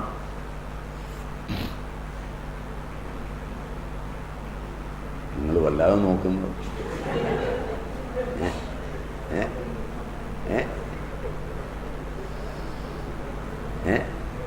കേട്ടിട്ടില്ല? നല്ല മാർക്കറ്റാണ്. സായിപ്പിന് മനസ്സിലാകുകയില്ലാത്ത ഭാഷയിൽ സംസ്കൃതത്തിലെ ചില ശബ്ദങ്ങളൊക്കെ പറഞ്ഞാൽ തന്നെ സായിപ്പ് വീഴുമെന്നാണ് പറയുന്നത്. സായിപ്പിന് വിവരം വളരെ കൂടുതലാണ്, അതുകൊണ്ട് സായിപ്പ് പെട്ടെന്നൊന്നും വീഴുകയില്ലെന്നാണ് പറയുന്നത്. പക്ഷെ സായിപ്പിന് മനസ്സിലാകുകയില്ലാത്ത ഏതെങ്കിലും വാക്കുണ്ടെങ്കിൽ കാലത്തെ തട്ടുമെന്നാണ് പറയുന്നത്. കാല് തട്ടിയാ വീഴുന്നത്. വീണാ പിന്നെ സായിപ്പാണെങ്കിൽ എഴുന്നേൽക്കുകയില്ലെന്നാണ് പറയുന്നത്. മലയാളിയൊക്കെ ആണെങ്കിൽ പിന്നെയും സംശയിക്കും, കാരണം ഇതിനകത്തൂടെ വളർന്നതായത്. സായിപ്പാണെങ്കിൽ തീരെ സംശയിക്കുകയില്ലെന്നാണ് പറയുന്നത്. അപ്പം അങ്ങനൊരു കാലമായത്. നിവൃത്തിക്ക് വേണ്ടിയുള്ള ആഗ്രഹം വളരെ കൂടുതലാണ്. അങ്ങനെ നിവൃത്തിക്ക് ആഗ്രഹിച്ച് ഒരു മനുഷ്യൻ ഉപയോഗിച്ച ഒരൊറ്റ വാക്കാണ് ഭഗവാനെ ചൊടിപ്പിച്ചത്. ഭക്തപരായണനായ ഭഗവാനെ ചൊടിപ്പിച്ചത് ഒരൊറ്റ വാക്കാണ്. ഭഗവത്ഗീതയ്ക്ക് കാരണം ഒരു വാക്കാണ്: ഭൈക്ഷ്യം. ഭൈക്ഷം, ഭൈക്ഷ്യം 2 എണ്ണം അതിനകത്ത്. ചില പുസ്തകങ്ങളിൽ ഭൈക്ഷ്യം, ചിലതിൽ ഭൈക്ഷം. ഭിക്ഷാസമൂഹേ സാധു ഭൈക്ഷ്യം. ഭൈക്ഷം എന്നെഴുതിയാൽ സാധാരണ ഭിക്ഷ. ഭിക്ഷാസമൂഹത്തിൽ സാധു എന്ന് പറഞ്ഞാൽ ഉത്തമഭിക്ഷ. ഉത്തമഭിക്ഷ എന്ന് പറഞ്ഞാൽ നല്ല മനസ്സുള്ളിടത്തുനിന്ന് വാങ്ങിക്കുന്ന ഭിക്ഷ. എല്ലാ ഭിക്ഷയും നല്ലതല്ല. പണ്ടൊരു സാധു ഒരിടത്ത് ചെന്നു, ഭിക്ഷയൊക്കെ കഴിച്ചു. പോരാൻ നേരത്ത് അദ്ദേഹം അറിഞ്ഞേയില്ല, എന്തോ ഒന്നെടുത്ത് അദ്ദേഹത്തിൻ്റെ ബാഗിൽ. അദ്ദേഹം അടുത്ത സ്ഥലത്ത് ചെന്ന് കഴിഞ്ഞപ്പം തൻ്റെ ബാഗ് തുറന്നപ്പോൾ അതിനകത്തൊരു സാധനം ഇരിക്കുന്നു. ഇതെങ്ങനെ എൻ്റെ കയ്യിൽ വന്നു?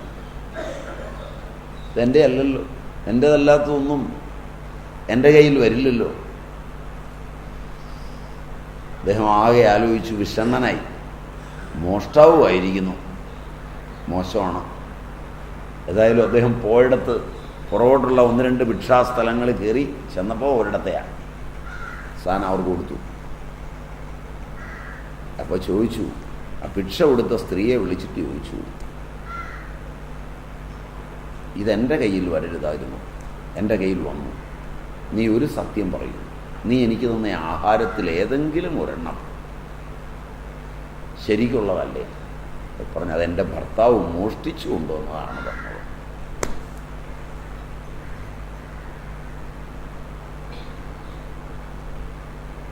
ആ ആഹാരം പചിച്ചു വന്നപ്പോഴേക്ക് അതിൻ്റെ വാസന തന്നിലുണ്ടായി. വാസനയ്ക്ക് അത്രയും ശക്തിയുണ്ട് എന്ന് കാണിക്കാനായി പറഞ്ഞു. അന്നത്തിൻ്റെ സൂക്ഷ്മാംശമാണ് മനസ്സ്. അന്നം കഴിക്കുമ്പോൾ സൂക്ഷിക്കണം. അതുകൊണ്ട് ആരെങ്കിലും തന്നാൽ ഉടനെ കഴിക്കരുത്. ഇത് അമൃതമാണ്, അമൃതോപസ്തരണമാണ്. അമൃതം സ്വവർച്ചസം എന്നൊക്കെ ഒന്ന് പ്രാർത്ഥിച്ചിട്ട് കഴിക്കണം. അത് നമ്മളെ കൊണ്ടുപോകരുത്. മനസ്സുകൊണ്ട് നിശബ്ദമായെങ്കിലും പ്രാർത്ഥിക്കണം അന്നം കഴിക്കുന്നതിന് മുമ്പ്. അതുതന്നെയാണ് ബ്രഹ്മാർപ്പണം, ബ്രഹ്മഹവി, ബ്രഹ്മാഗ്നൗ ബ്രഹ്മണാഹുതം, ബ്രഹ്മൈവതേന ഗന്ധവ്യം ബ്രഹ്മകർമ്മ സമാധിന എന്നും ചൊല്ലുന്നത്. പഴയ രീതി അതല്ല, വേറൊന്നാണ്. ഇതിൽ പ്രാണനായിക്കൊണ്ട്, അപാനനായിക്കൊണ്ട്, വ്യാനനായിക്കൊണ്ട്, സമാനനായിക്കൊണ്ട്, ഉദാനനായിക്കൊണ്ട് 5 ആഹൂതികളെ ചെയ്യണം. എന്നിട്ട് വേണം കഴിക്കാൻ. മനസ്സുകൊണ്ടെങ്കിലും ചെയ്യണം, ക്രിയയായി പറ്റിയില്ലെങ്കിലും. ക്രിയയായി ചെയ്യാവുന്നിടത്തിരുന്ന് ചെയ്യുമ്പോൾ ക്രിയയായി ചെയ്യണം. ഒരു സാമൂഹിക തലത്തിലാവുമ്പോൾ ബാക്കിയുള്ളവർ അത് ക്രിയയായി ചെയ്യുന്നില്ലെങ്കിൽ അതിനിടയിൽ കയറി ചെയ്യരുത്.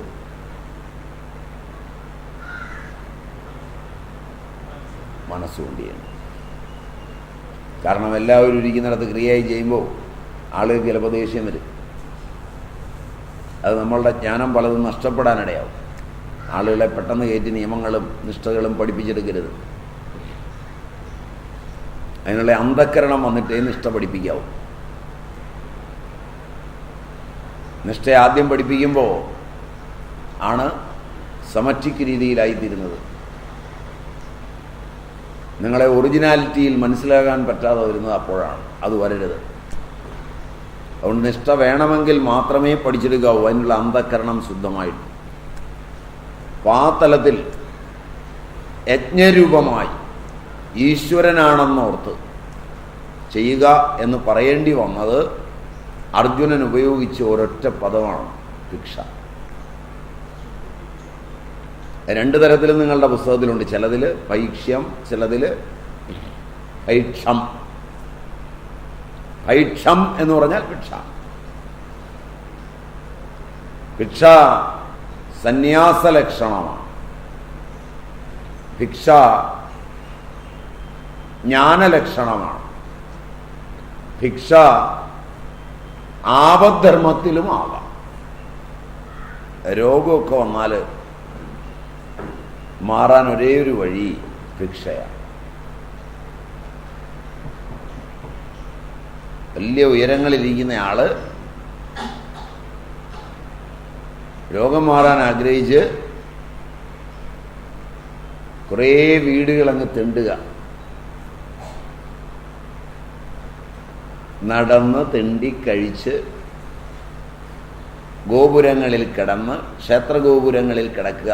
രോഗം വരുമ്പോൾ സ്വപ്നങ്ങളുണ്ടാവും. സൂക്ഷ്മ ശരീരത്തിലേക്ക് രോഗം കയറിയാൽ സ്വപ്നങ്ങളുണ്ടാവും. അപ്പോൾ ഗോപുരത്തിലോ അമ്പലത്തിലോ പോയൊക്കെ കിടക്കാവൂ. ആരോടും സ്വപ്നം പറയരുത്. ജാഗ്രതത്തിലേക്ക് എത്തും. എന്നിട്ട് ഭിക്ഷയെടുത്ത് പോവുക. ആണ്ടിപ്പണ്ടാരത്തെയൊക്കെ കാണാനാ പണ്ട് പോയിരുന്നത്. കേട്ടിട്ടുണ്ടോയെന്നറിയില്ല. അവിടെ എത്തിക്കഴിയുമ്പോഴേക്ക് അഹങ്കാരത്തിൻ്റെ ഒരു ചിഹ്നമെന്ന നിലയിൽ മുടിയങ്ങ് എടുത്ത് കഴിയുമ്പോൾ രോഗവും പോവും. മുടിയൊക്കെ വടിച്ച് മുണ്ടനവും ചെയ്ത് തിരിച്ചു വരുമ്പോൾ രോഗമൊന്നുമില്ല. അതിനു മുമ്പ് ഏത് ഡോക്ടറെ കൊണ്ട് പരിശോധിപ്പിച്ച രോഗവും അഹങ്കാരം പോകുമ്പോൾ പോവും. ചികിത്സിച്ചാലും അഹങ്കാരം പോകുമ്പോഴേ പോവുള്ളൂ. ആരുടെ മരുന്ന് മേടിച്ച് കഴിച്ചാലും അതിലുള്ളൂ. പിന്നെ അത് കുറയ്ക്കാൻ 1 രൂപയുടെ മരുന്ന്, 2 രൂപയുടെ മരുന്ന്, 10 രൂപയുടെ മരുന്ന്, 1 ലക്ഷം രൂപയുടെ മരുന്ന്, മനസ്സിലായില്ല. പിന്നെ ഇത് കഴിഞ്ഞ് കുറേ ക്രിയകൾ, അതിൻ്റെ കഷ്ടപ്പാടൊക്കെ വരുമ്പോൾ ജന്മജന്മാന്തരമായ അഹങ്കാരം കുറച്ചൊക്കെ ഒന്ന് ശമിക്കും. ഏറ്റവും എളുപ്പം ഭിക്ഷൗഷധം ഭുഞ്ജതാം. എല്ലാ വ്യാധിയും പോവും. ആദ്യം അതങ്ങ് ചെയ്താൽ വേഗം പോവും. അതുകൊണ്ട് അർജുനനും ആഗ്രഹിച്ചത് അതാണ്. അത് ആപദ്ധർമ്മമല്ല അർജുനൻ ആഗ്രഹിച്ചത്. രോഗം വന്നു പോകുന്നത് ആപദ്ധർമ്മമാണ് ഭിക്ഷ എടുക്കാൻ. ഒരു തീർത്ഥാടന കാവ്യമൊക്കെ ചുറ്റി, അതിന് തീർത്ഥാടന കാവ്യം എന്ന് പറയും. അന്നേരത്തേക്ക് കൊടുക്കാം. ആരും തന്നതല്ല. ഇത് ചിലർ ഭിക്ഷാടനത്തിനോ തീർത്ഥാടനത്തിനോ കാവ്യ കൊടുത്താൽ പിന്നെ പറിച്ചു വെക്കുകയില്ല. അങ്ങനെയാണ് രാമൻപിള്ള സ്വാമിയും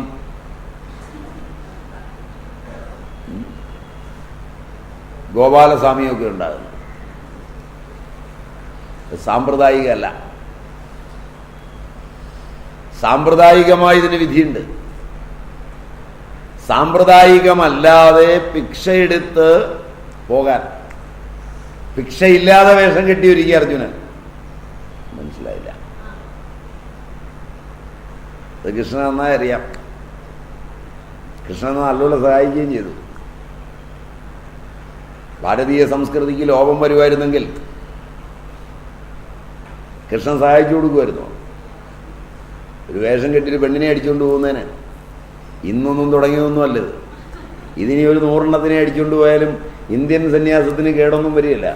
പടിഞ്ഞാറ് നിന്ന് സന്യാസം പോലും അവസാനം ഇപ്പം മാന്യമാകാൻ വേഷം മാറ്റി എടുത്തു തുടങ്ങിയ കാലത്താണ് നിൽക്കുന്നത്.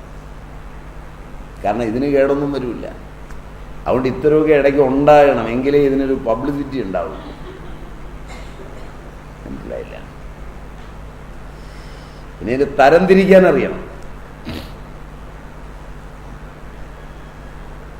അതിലാണ് ഇതിൻ്റെ കാര്യം ഇരിക്കുന്നത്. സാക്ഷാൽ കൃഷ്ണൻ തന്നെ വേഷം കെട്ടിച്ചതാണ്. ഒരു ഫാൻസി ഡ്രസ്സ് കുഴപ്പമൊന്നുമുള്ള കാര്യമല്ല. കാരണം കുറച്ച് കഴിയുമ്പോൾ ഫാൻസി ഡ്രസ്സാണെന്ന് മനസ്സിലാവും. അതുകൊണ്ട് വളരെ ഗംഭീരമായി പിടിപ്പിച്ചു. രാവണൻ പണ്ടെടുത്തതാ. മനസ്സിലായില്ല. ആ ഉടുത്തത് കൊണ്ടാണ് സീതയെ സമീപിക്കാൻ തന്നെ പറ്റിയത്. അല്ലേ? പറ്റൂല. പൊള്ളും. അല്പനേരത്തേക്കാണെങ്കിലും വേഷമൊക്കെ ഒന്ന് മാറി. പക്ഷെ ഒരു വേഷം എടുക്കാൻ പറ്റിയില്ല. അത് മണ്ഡോദരി ചോദിക്കുകയും ചെയ്തു ഒരു രാമായണത്തിൽ. ഇത്രയും വേഷം കിട്ടിയില്ലേ സീതയെ കിട്ടാൻ?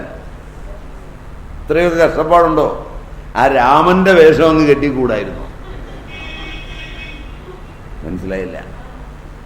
സ്വയംവരത്തിന് പോയതാ രാവണനായിട്ട്, ഫലിച്ചില്ല. വില്ലുയർത്താനൊന്നും പറ്റിയില്ല. അപ്പൊ സീതയെ കെട്ടാൻ ഇത്രയധികം വേഷമൊക്കെ കെട്ടണോ? ഒറ്റ വേഷം കെട്ടിയാൽ മതി. രാമന്റെ വേഷം കെട്ടിയാൽ പോരെ. അതിന് നല്ലൊരു മറുപടി പറഞ്ഞു രാവണൻ.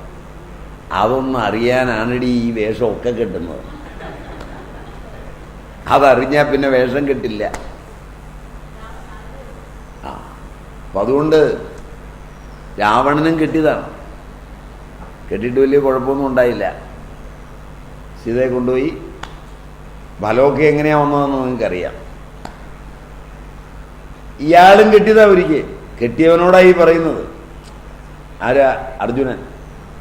രൈവതകത്തിലെ ഉത്സവ സമയത്ത് ബലരാമൻ അഭിമരതരസവും രേവതീലോചനാംഗവുമായ ഹലായുഷമടിച്ചങ്ങനെ ഫിറ്റായി നടക്കുമ്പോൾ കേട്ടില്ല. ഇന്ന് മാത്രമല്ല, അന്ന് കൊണ്ട് ഈ സാധനമൊക്കെ. ഇതിലൊക്കെ വീര്യമുള്ള സ്വയംപൻ സാധനം അല്ലേ? അതൊക്കെ അടിച്ച് ഗോപികമാരുടെ ഇടയിലൂടെയൊക്കെ ഇങ്ങനെ നടക്കുമ്പോൾ അർജുനനും കൃഷ്ണനോടെ രൈവതകത്തിന്റെ ഉത്സവ സ്ഥലത്തൂടെ ഇങ്ങനെ നീങ്ങുമ്പോഴാണ് അർജുനന്റെ ദൃഷ്ടിയിലൊരു തിളക്കം കണ്ടത്. വല്ലാത്തൊരു തിളക്കം. കൃഷ്ണൻ ഉടനെ പറഞ്ഞു, വനേചരൻ എന്താണ് ഈ കാമവികാരം? അതെന്റെ സഹോദരിയാണ്. പക്ഷെ കൃഷ്ണൻ രസികനായതുകൊണ്ട് പറഞ്ഞു, വേൽക്കണമെന്നുണ്ടെങ്കിൽ അവളുടെ മനസ്സറിയാൻ ഒരു നിവൃത്തിയില്ല. ഇപ്പം ക്ഷത്രിയനായതുകൊണ്ട് ബലാത്കാരേണ പിടിച്ചുകൊണ്ട് പോകുന്നതും തെറ്റല്ല. മനസ്സിലായില്ല എന്ന് പറഞ്ഞു. പിന്നെയാണ് കക്ഷി പതുക്കെ വേഷമൊക്കെ മാറി ബലരാമൻ്റെ അടുക്കലെത്തുന്നത്. ബലരാമനാണെങ്കിൽ ഇത് ഒറിജിനലാണെന്ന് ഓർത്ത് അങ്ങ് സ്വീകരിക്കുകയും ചെയ്തു. ഭംഗിയായിട്ട് സ്വീകരിച്ച് ആനയിച്ച് കൊണ്ടുവന്നിരുത്തി. സന്യാസിയല്ലേ വന്നിരിക്കുന്നത്, തൻ്റെ സഹോദരി തന്നെ ആയിക്കോട്ടെ പരിചരിക്കുന്നത്. അവൾക്കാണെങ്കിൽ മംഗല്യത്തിനുള്ള ഭാഗ്യമുണ്ടാകാൻ ഈ പരിചരണം സഹായിച്ചെങ്കിലോ അതുപോലെ തന്നെ ഉണ്ടായി.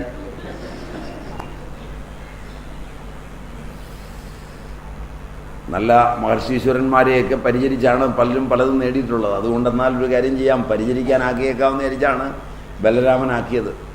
പരിചരണമൊക്കെ കഴിഞ്ഞൊരു ദിവസം നോക്കിയപ്പോൾ ആളില്ല.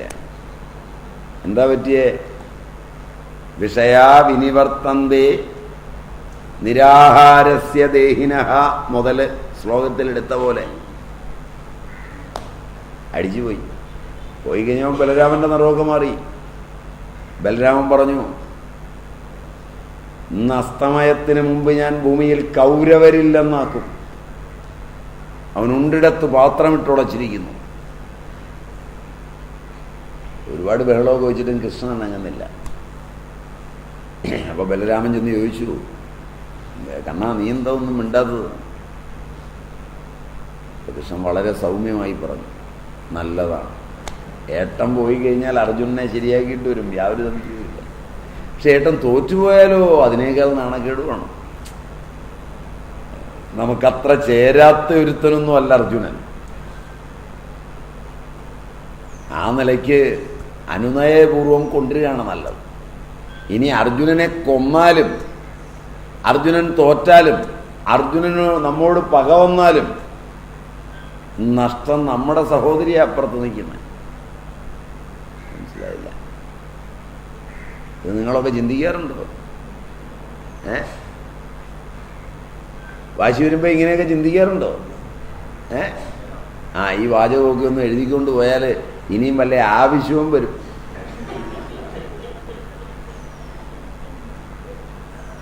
ഇടയ്ക്കിടയ്ക്ക് രാവിലെ ഒന്ന് വായിച്ചു നോക്കുന്നത് നല്ലതാ. വല്ലപ്പോഴും വല്ല ആവശ്യവും വന്ന് വല്ലവരുമൊക്കെ തട്ടിക്കൊണ്ട് പോയാൽ പുറകെ വണ്ടിയെടുത്ത് പോകാനും കുണ്ടകൾക്ക് ഓർഡർ കൊടുക്കാനും പോകുന്നതിന് മുമ്പ് ഇതപ്പുറത്തുള്ളത് നമ്മുടെ തന്നെ രക്തമാണെന്നൊന്ന് തിരിച്ചറിയാനെങ്കിലും സഹായിക്കും. പണ്ടേ ഉണ്ട് ഇതൊക്കെ, ഇന്നൊന്നുമല്ല, വ്യാസൻ എഴുതിയ കാലത്ത്. അപ്പം അതുകൊണ്ട് അവസാനം ബലരാമൻ തീരുമാനിച്ചു, അങ്ങനെയാണ് നിൻ്റെ അഭിപ്രായം ഇല്ലേ? ശരി, എന്നാൽ സ്വീകരിച്ചാനയിച്ചു കൊണ്ടുവരാം. പിന്നെ ഒരു കാര്യം പറയാം, ഇതൊന്നും വേണ്ടിയിരുന്നില്ലല്ലോ, ഞങ്ങളോട് പറഞ്ഞിരുന്നെങ്കിൽ ചെയ്തു തരികയില്ലായിരുന്നു എന്ന് ചോദിച്ചാൽ അവനൊരു ചമ്മലും വരും. മനസ്സിലായില്ല? അതാണ് നമുക്ക് വിജയിക്കാൻ നല്ലതെന്നൊക്കെ പറഞ്ഞ് തിരിച്ചു കൊണ്ടുവന്നതാണ്. അതിൻ്റെ ഓർമ്മയൊന്നും വിട്ടിട്ടില്ല. പക്ഷെ അന്നൊന്ന് കെട്ടിയതായി വേഷം. മനസ്സിലായില്ല? അന്ന് ശരിക്ക് പറഞ്ഞു കഴിഞ്ഞാൽ ഈ ഫാൻസി ഡ്രസ്സിനുള്ള സാധനമൊക്കെ വാടകയ്ക്ക് കൊടുക്കുന്നിടത്ത് നിന്ന് എടുക്കുക, 2 ജോഡി. ഇപ്പം അങ്ങനെയല്ല, ഇപ്പം ശരിക്കും മുക്കി ഉടുക്കാൻ തീരുമാനിച്ചുള്ള ഇറക്കമോ. അതുകൊണ്ടാണ് പറഞ്ഞേ, ഗുരുനഹത്വാഹി മഹാനുഭാവാൻ ശ്രേയോ ഭോക്തും ഭൈക്ഷ്യമബീഹലോകേ ഹത്വാർത്ഥ കാമാംസ്തു ഗുരുനിഹൈവ ഭുഞ്ചീയ ഭോഗാൻ രുധിരപ്രതിഷ്ഠാൻ. തീരുമാനിച്ചുറച്ചവർ. അതിലെ ആ ഭൈക്ഷ്യം എന്ന വാക്കിനാണ് സന്യാസം എന്നുള്ള അർത്ഥമുള്ളത്. അതങ്ങനെ വേഗം കെട്ടാവുന്നതല്ല. അത് 2 മാർഗമാണ്. ഒന്ന് പ്രവൃത്തിയുടെ മാർഗവും ഒന്ന് നിവൃത്തിയുടെ മാർഗവും. അതിൽ ബ്രഹ്മചര്യത്തിൻ്റെയും ഗാർഹസ്ഥ്യത്തിൻ്റെയും വാനപ്രസ്ഥത്തിൻ്റെയും തലങ്ങളിൽ, ശൂദ്രൻ്റെയും വൈശ്യൻ്റെയും ക്ഷത്രിയൻ്റെയും ബ്രാഹ്മണൻ്റെയും തലങ്ങളിൽ സ്വന്തം സ്വന്തം കർമ്മങ്ങളുണ്ട്. അവ പ്രവൃത്തി മാർഗമാണ്. ആ പ്രവൃത്തി മാർഗം കൊണ്ട് അന്ധക്കരണം ശുദ്ധമായിട്ട് വേണം ഭിക്ഷ എടുക്കാൻ. ഓടിപ്പോയി ഭിക്ഷ എടുക്കരുത്, എടുത്താൽ കിട്ടില്ല. ചെന്ന് നിൽക്കുമ്പോൾ ചോദിക്കും, നല്ല ആരോഗ്യമുണ്ടല്ലോ, പണിയെടുത്തുകൂടെ? കാരണം ആ കണ്ണുകളിൽ നിന്ന് വരുന്ന പ്രകാശം ജ്ഞാനത്തിൻ്റെതാവില്ല. ജ്ഞാനത്തിൻ്റെതാണെങ്കിൽ ചോദിക്കണ്ട. വരൂ ഭഗവൻ, എൻ്റെ അമ്മ കാത്തിരിക്കുന്നു, അവിടത്തേക്കുള്ള ഭിക്ഷയും വെച്ച്. ചോദിക്കണ്ട. കാരണം എനിക്ക് മുട്ടുവരില്ല, അതിനുള്ളത് എഴുതി വെച്ചിട്ടുണ്ട്, അവിടുന്ന് കഴിക്കും. അതാണ് ഇതിൻ്റെ സമ്പ്രദായം. വെറുതെ നടന്നാൽ മതി. ഒരു തരത്തിലും ഇതിന് ഓടണ്ട, ചോദിക്കണ്ട, സമ്പാദിക്കണ്ട. പോകുന്ന വഴിയിലൊക്കെ ആളെ നിർത്തിയിട്ടുണ്ട്. കാരണം രാജവീതിയിലൂടെയാണ് പോകുന്നത്. രാജവീതിയിൽ താങ്ങിയെടുക്കാൻ ആളുണ്ട്, ഊടുപാതയല്ല.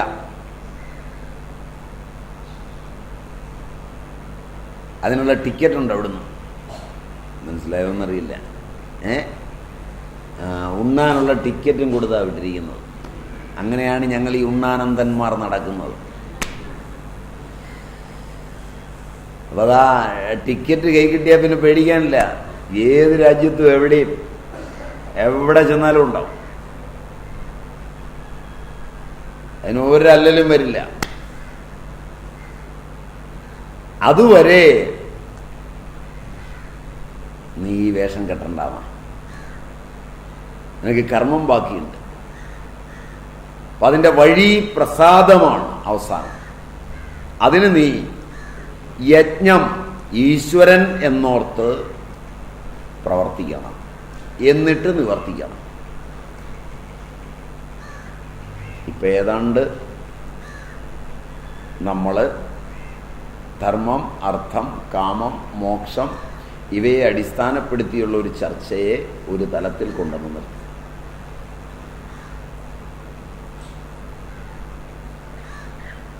ഇനി ഇതിനെ പ്രവൃത്തി നിവൃത്തികളായി ഗീത നിർവചിക്കുന്നുണ്ടോ?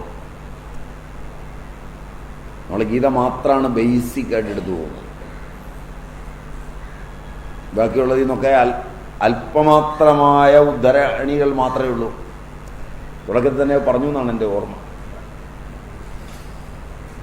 കാരണം ഒരു ദാർശനിക ഗ്രന്ഥമെന്ന നിലയിൽ ഗീതയെ അവലംബിച്ച്, അതും ശങ്കരൻ്റെ ഭാഷ്യത്തെ അവലംബിച്ച്, പ്രവൃത്തി എന്ത്, നിവൃത്തി എന്ത്,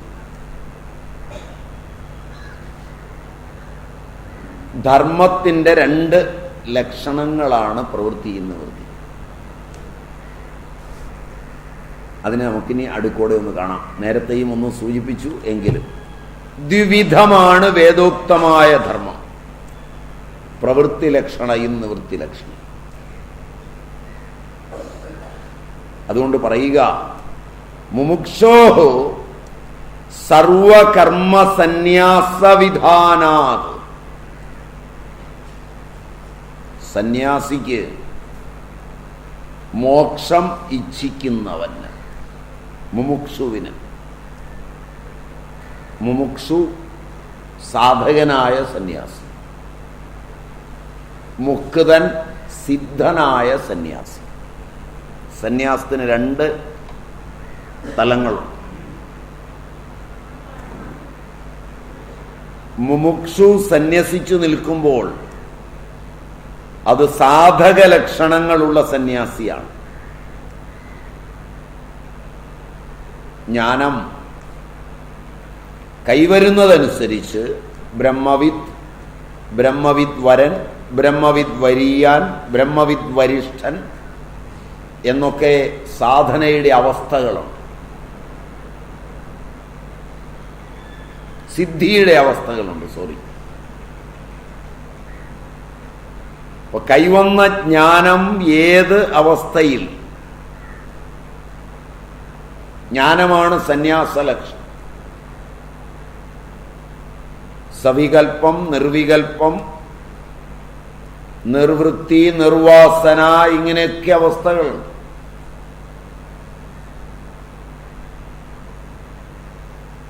അതിനനുസരിച്ച് ഈഷദീഷദ് ഭേദങ്ങളുണ്ട്. അതിനുള്ള പ്രവൃത്തികൾ എടുത്ത് അന്ധക്കരണത്തെ വിശുദ്ധമാക്കി, അന്ധക്കരണത്തിൽ സദാ സർവദാ ഈശ്വരൻ വിളങ്ങി,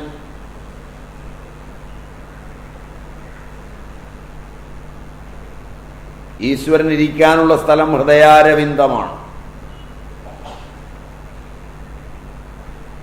പല മാർഗങ്ങളിലൂടെ അതിനെ കൊണ്ടിരുത്താം. ബാഹ്യവും ആഭ്യന്തരവുമായ ശുചിത്വമെല്ലാം നേടി ഭഗവാനെ തൻ്റെ ഹൃദയാരവിന്ദത്തിലേക്ക് ആനയിച്ചു കൊണ്ടുവന്നിരുത്തുക. ഇത്ര വേഗമൊന്നും വന്നിരിക്കുകയില്ല അയാൾ.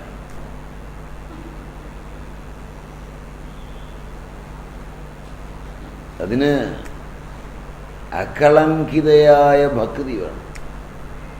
അവളെ വിട്ടാൽ വരും, മറ്റു പണിയൊന്നുമില്ല. അവളെ ഒന്ന് വിളിച്ചാൽ ഇയാളിങ്ങ് കൂടെ പോയി. ബാക്കി ഒരു പണി കൊണ്ടും ഇയാളെ കൊണ്ടൊന്ന് ഇരുത്താൻ പറ്റില്ല. ഭഗവാനെ കൊണ്ടുവന്ന് ഹൃദയാരവിന്ദത്തിൽ പ്രതിഷ്ഠിച്ച് കഴിഞ്ഞാൽ പിന്നെ പണിയൊന്നുമില്ല.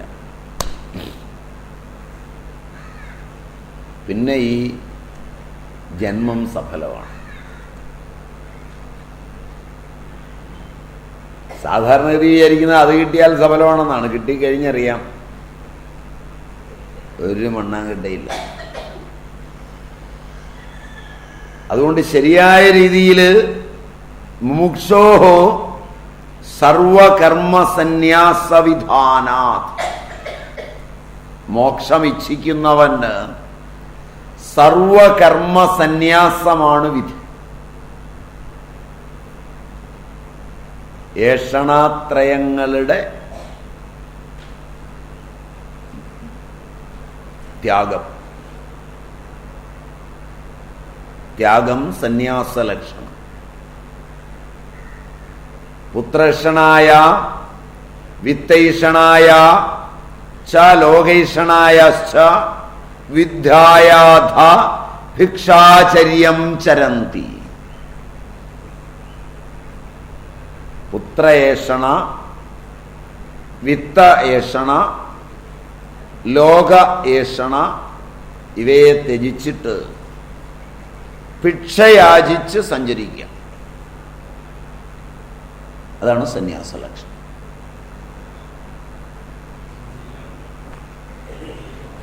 അനികേതനായിരിക്കണം, അനികേതനായിരിക്കണം. സ്ഥിരമായ ഒരിടത്തുണ്ടാവില്ല. അനികേത സ്ഥിരമതി,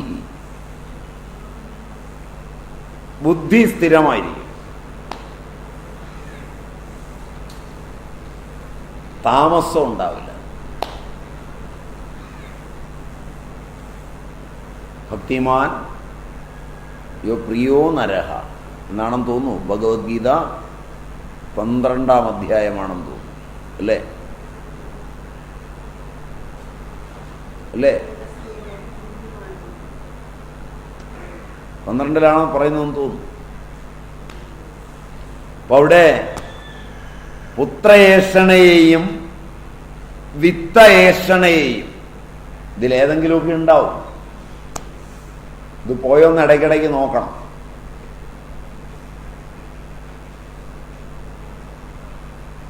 മണി ഓർ കൈൻഡ്, വിത്തം,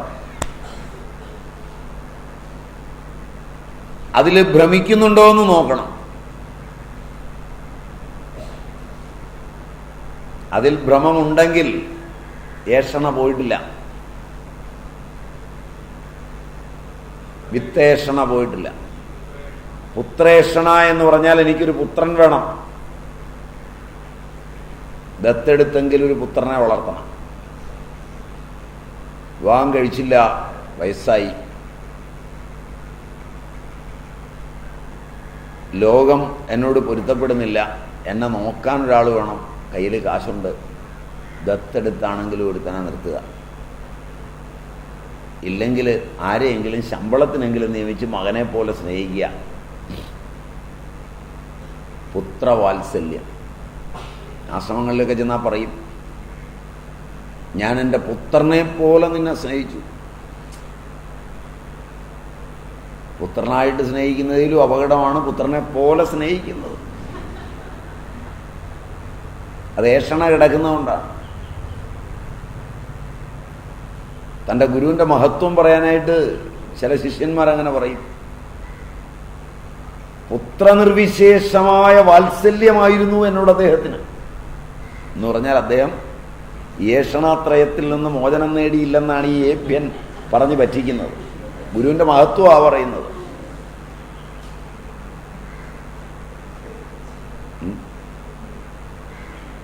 ചിരിക്കുന്നത്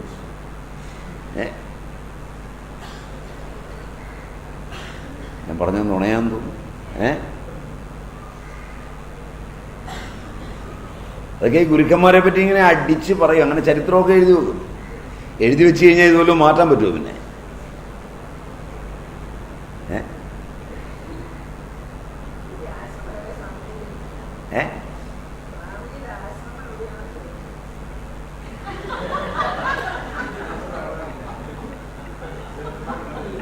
ഞാൻ ആശ്രമം നിർത്തിയ ഈ ശ്രമത്തിലായത്.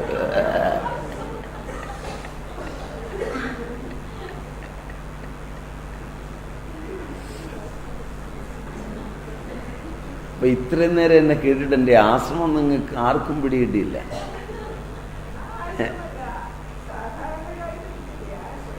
ഞാൻ പറഞ്ഞില്ലേ എൻ്റെ ആശ്രമം സന്യാസാശ്രമമാണ്.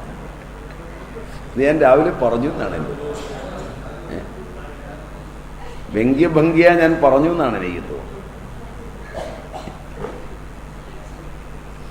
ഇനി അതിലൊരു ഇരിപ്പിടമാണ് നിങ്ങൾ അന്വേഷിക്കുന്നതെങ്കിൽ, അതാണെങ്കിൽ നിങ്ങൾ വീട്ടിൽ ചെന്ന് കണ്ണുകളടച്ച് അകത്ത് നോക്കുക. അതാണ് അതിനുള്ള പദ്ധതി. അപ്പൊ അവിടെ എൻ്റെ ഒരു ആശ്രമം തെളിഞ്ഞു വരും. അപ്പൊ അതാണെന്ന് ഉറച്ചു വിശ്വസിക്കുക. വീട്ടിൽ ചെല്ലുക, കണ്ണൊക്കെ ഒന്ന് അടയ്ക്കുക, എന്നിട്ട് നിങ്ങളിലേക്കൊന്ന് നോക്കുക. അപ്പോൾ സ്വാമിയുടെ ആശ്രമം നിങ്ങൾക്ക് കാണാൻ പറ്റുമെന്നാണ് എൻ്റെ വിശ്വാസം.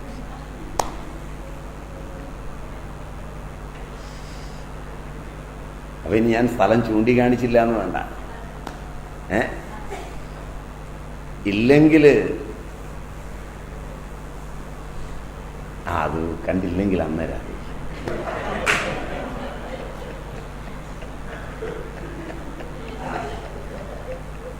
താങ്കാരനാണ് ഞാനത് മാറ്റി പറഞ്ഞത്. അപ്പൊ അതുകൊണ്ട് തസ്മാത് സന്യാസമേഷാം തപസാം അതിരിക്തമാഹു എന്ന് ബൃഹദാരണ്യകം 3:5-1 പറയുന്നു. പുത്രേഷണായാശ്ച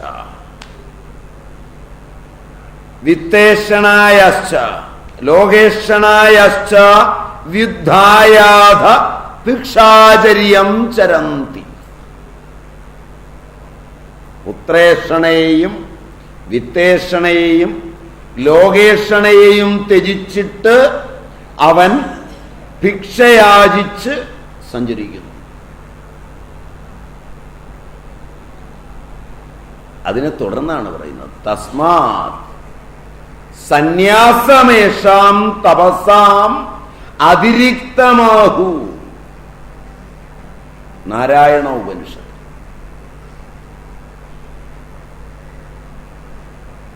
നാരായണ ഉപനിഷത്തില്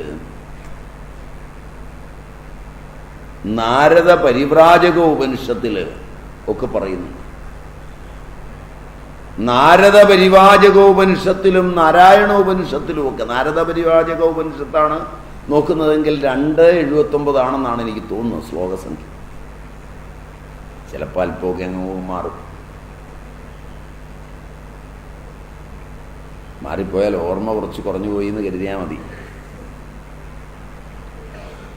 കാരണം ഈ പഠിക്കുന്ന കാലത്ത് പഴയ കാലത്തെ ഓർമ്മ എന്നങ്ങ് പറയുന്നതാണ്. അതുകൊണ്ട് അതിൽ ചിലപ്പോൾ തെറ്റും. അതിൽ പറയുന്നുണ്ട് സന്യാസം എല്ലാ തപസ്സിനേക്കാളും ശ്രേഷ്ഠം. തപസ്സുകളിൽ വെച്ച് ഏറ്റവും ശ്രേഷ്ഠം സന്യാസം. അതിന് മുകളിൽ തപസ്സില്ല. എന്ന് വെച്ച് ഏറ്റവും കൂടിയതായിക്കോട്ടെ കടയിൽ ചെന്ന് വാങ്ങിക്കുന്ന പോലെ, മനസ്സിലായില്ല. അതിൻ്റെ വില എന്തുവാ എന്നാലാ കൂടിയതിങ്ങ് എടുത്തു, മനസ്സിലായില്ല എന്ന് പറഞ്ഞ പോലെ ഈ ജന്മത്തിലെ ഏറ്റവും കൂടിയതിങ്ങ് എടുക്കാനൊന്നും ഓടരുത്. അതിന് പകരം ആലോചിക്കും. എൻ്റെ വർണ്ണത്തിനും ആശ്രമത്തിനും ഉതകുമാറ് എൻ്റെ കർമ്മങ്ങളെ ഞാൻ പൂർണ്ണമായി തീർത്തു കഴിഞ്ഞു. അന്ധക്കരണം വിശുദ്ധമായിരിക്കുന്നു. ഏതിൽ നിന്നും ഈ ത്യാഗത്തിലേക്ക് ചാടാം. അതിന് വിധിയൊന്നുമില്ല. അതിന് വേണ്ടതൊന്നേ ഉള്ളൂ,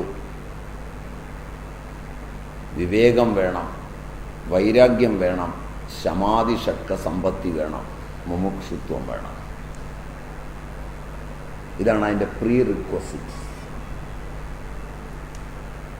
ഏത് വർണ്ണത്തിൽ നിന്നും ഏത് ആശ്രമത്തിൽ നിന്നും സന്യസിക്കാം.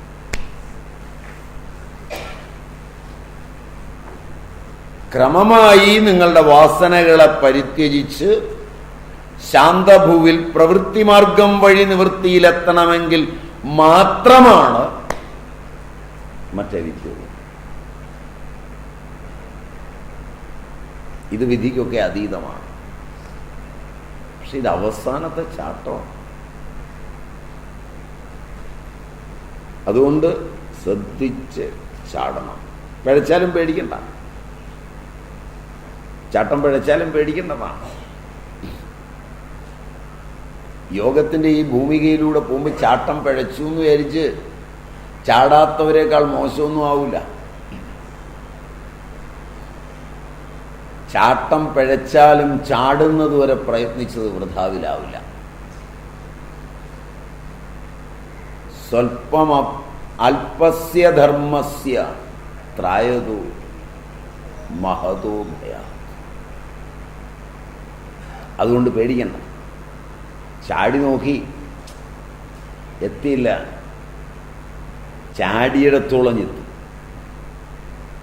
വീണാലും പേടിക്കേണ്ടെന്നാ. ചായയുടെ സമയമായോ? അപ്പോൾ നമുക്ക് നിർത്താം. അങ്ങനെ ഒരു പറഞ്ഞേക്കണം, ഏത് പറഞ്ഞുകൊണ്ടിരിക്കുമ്പോഴായാലും ചായ കുടിച്ചിട്ടാവാം.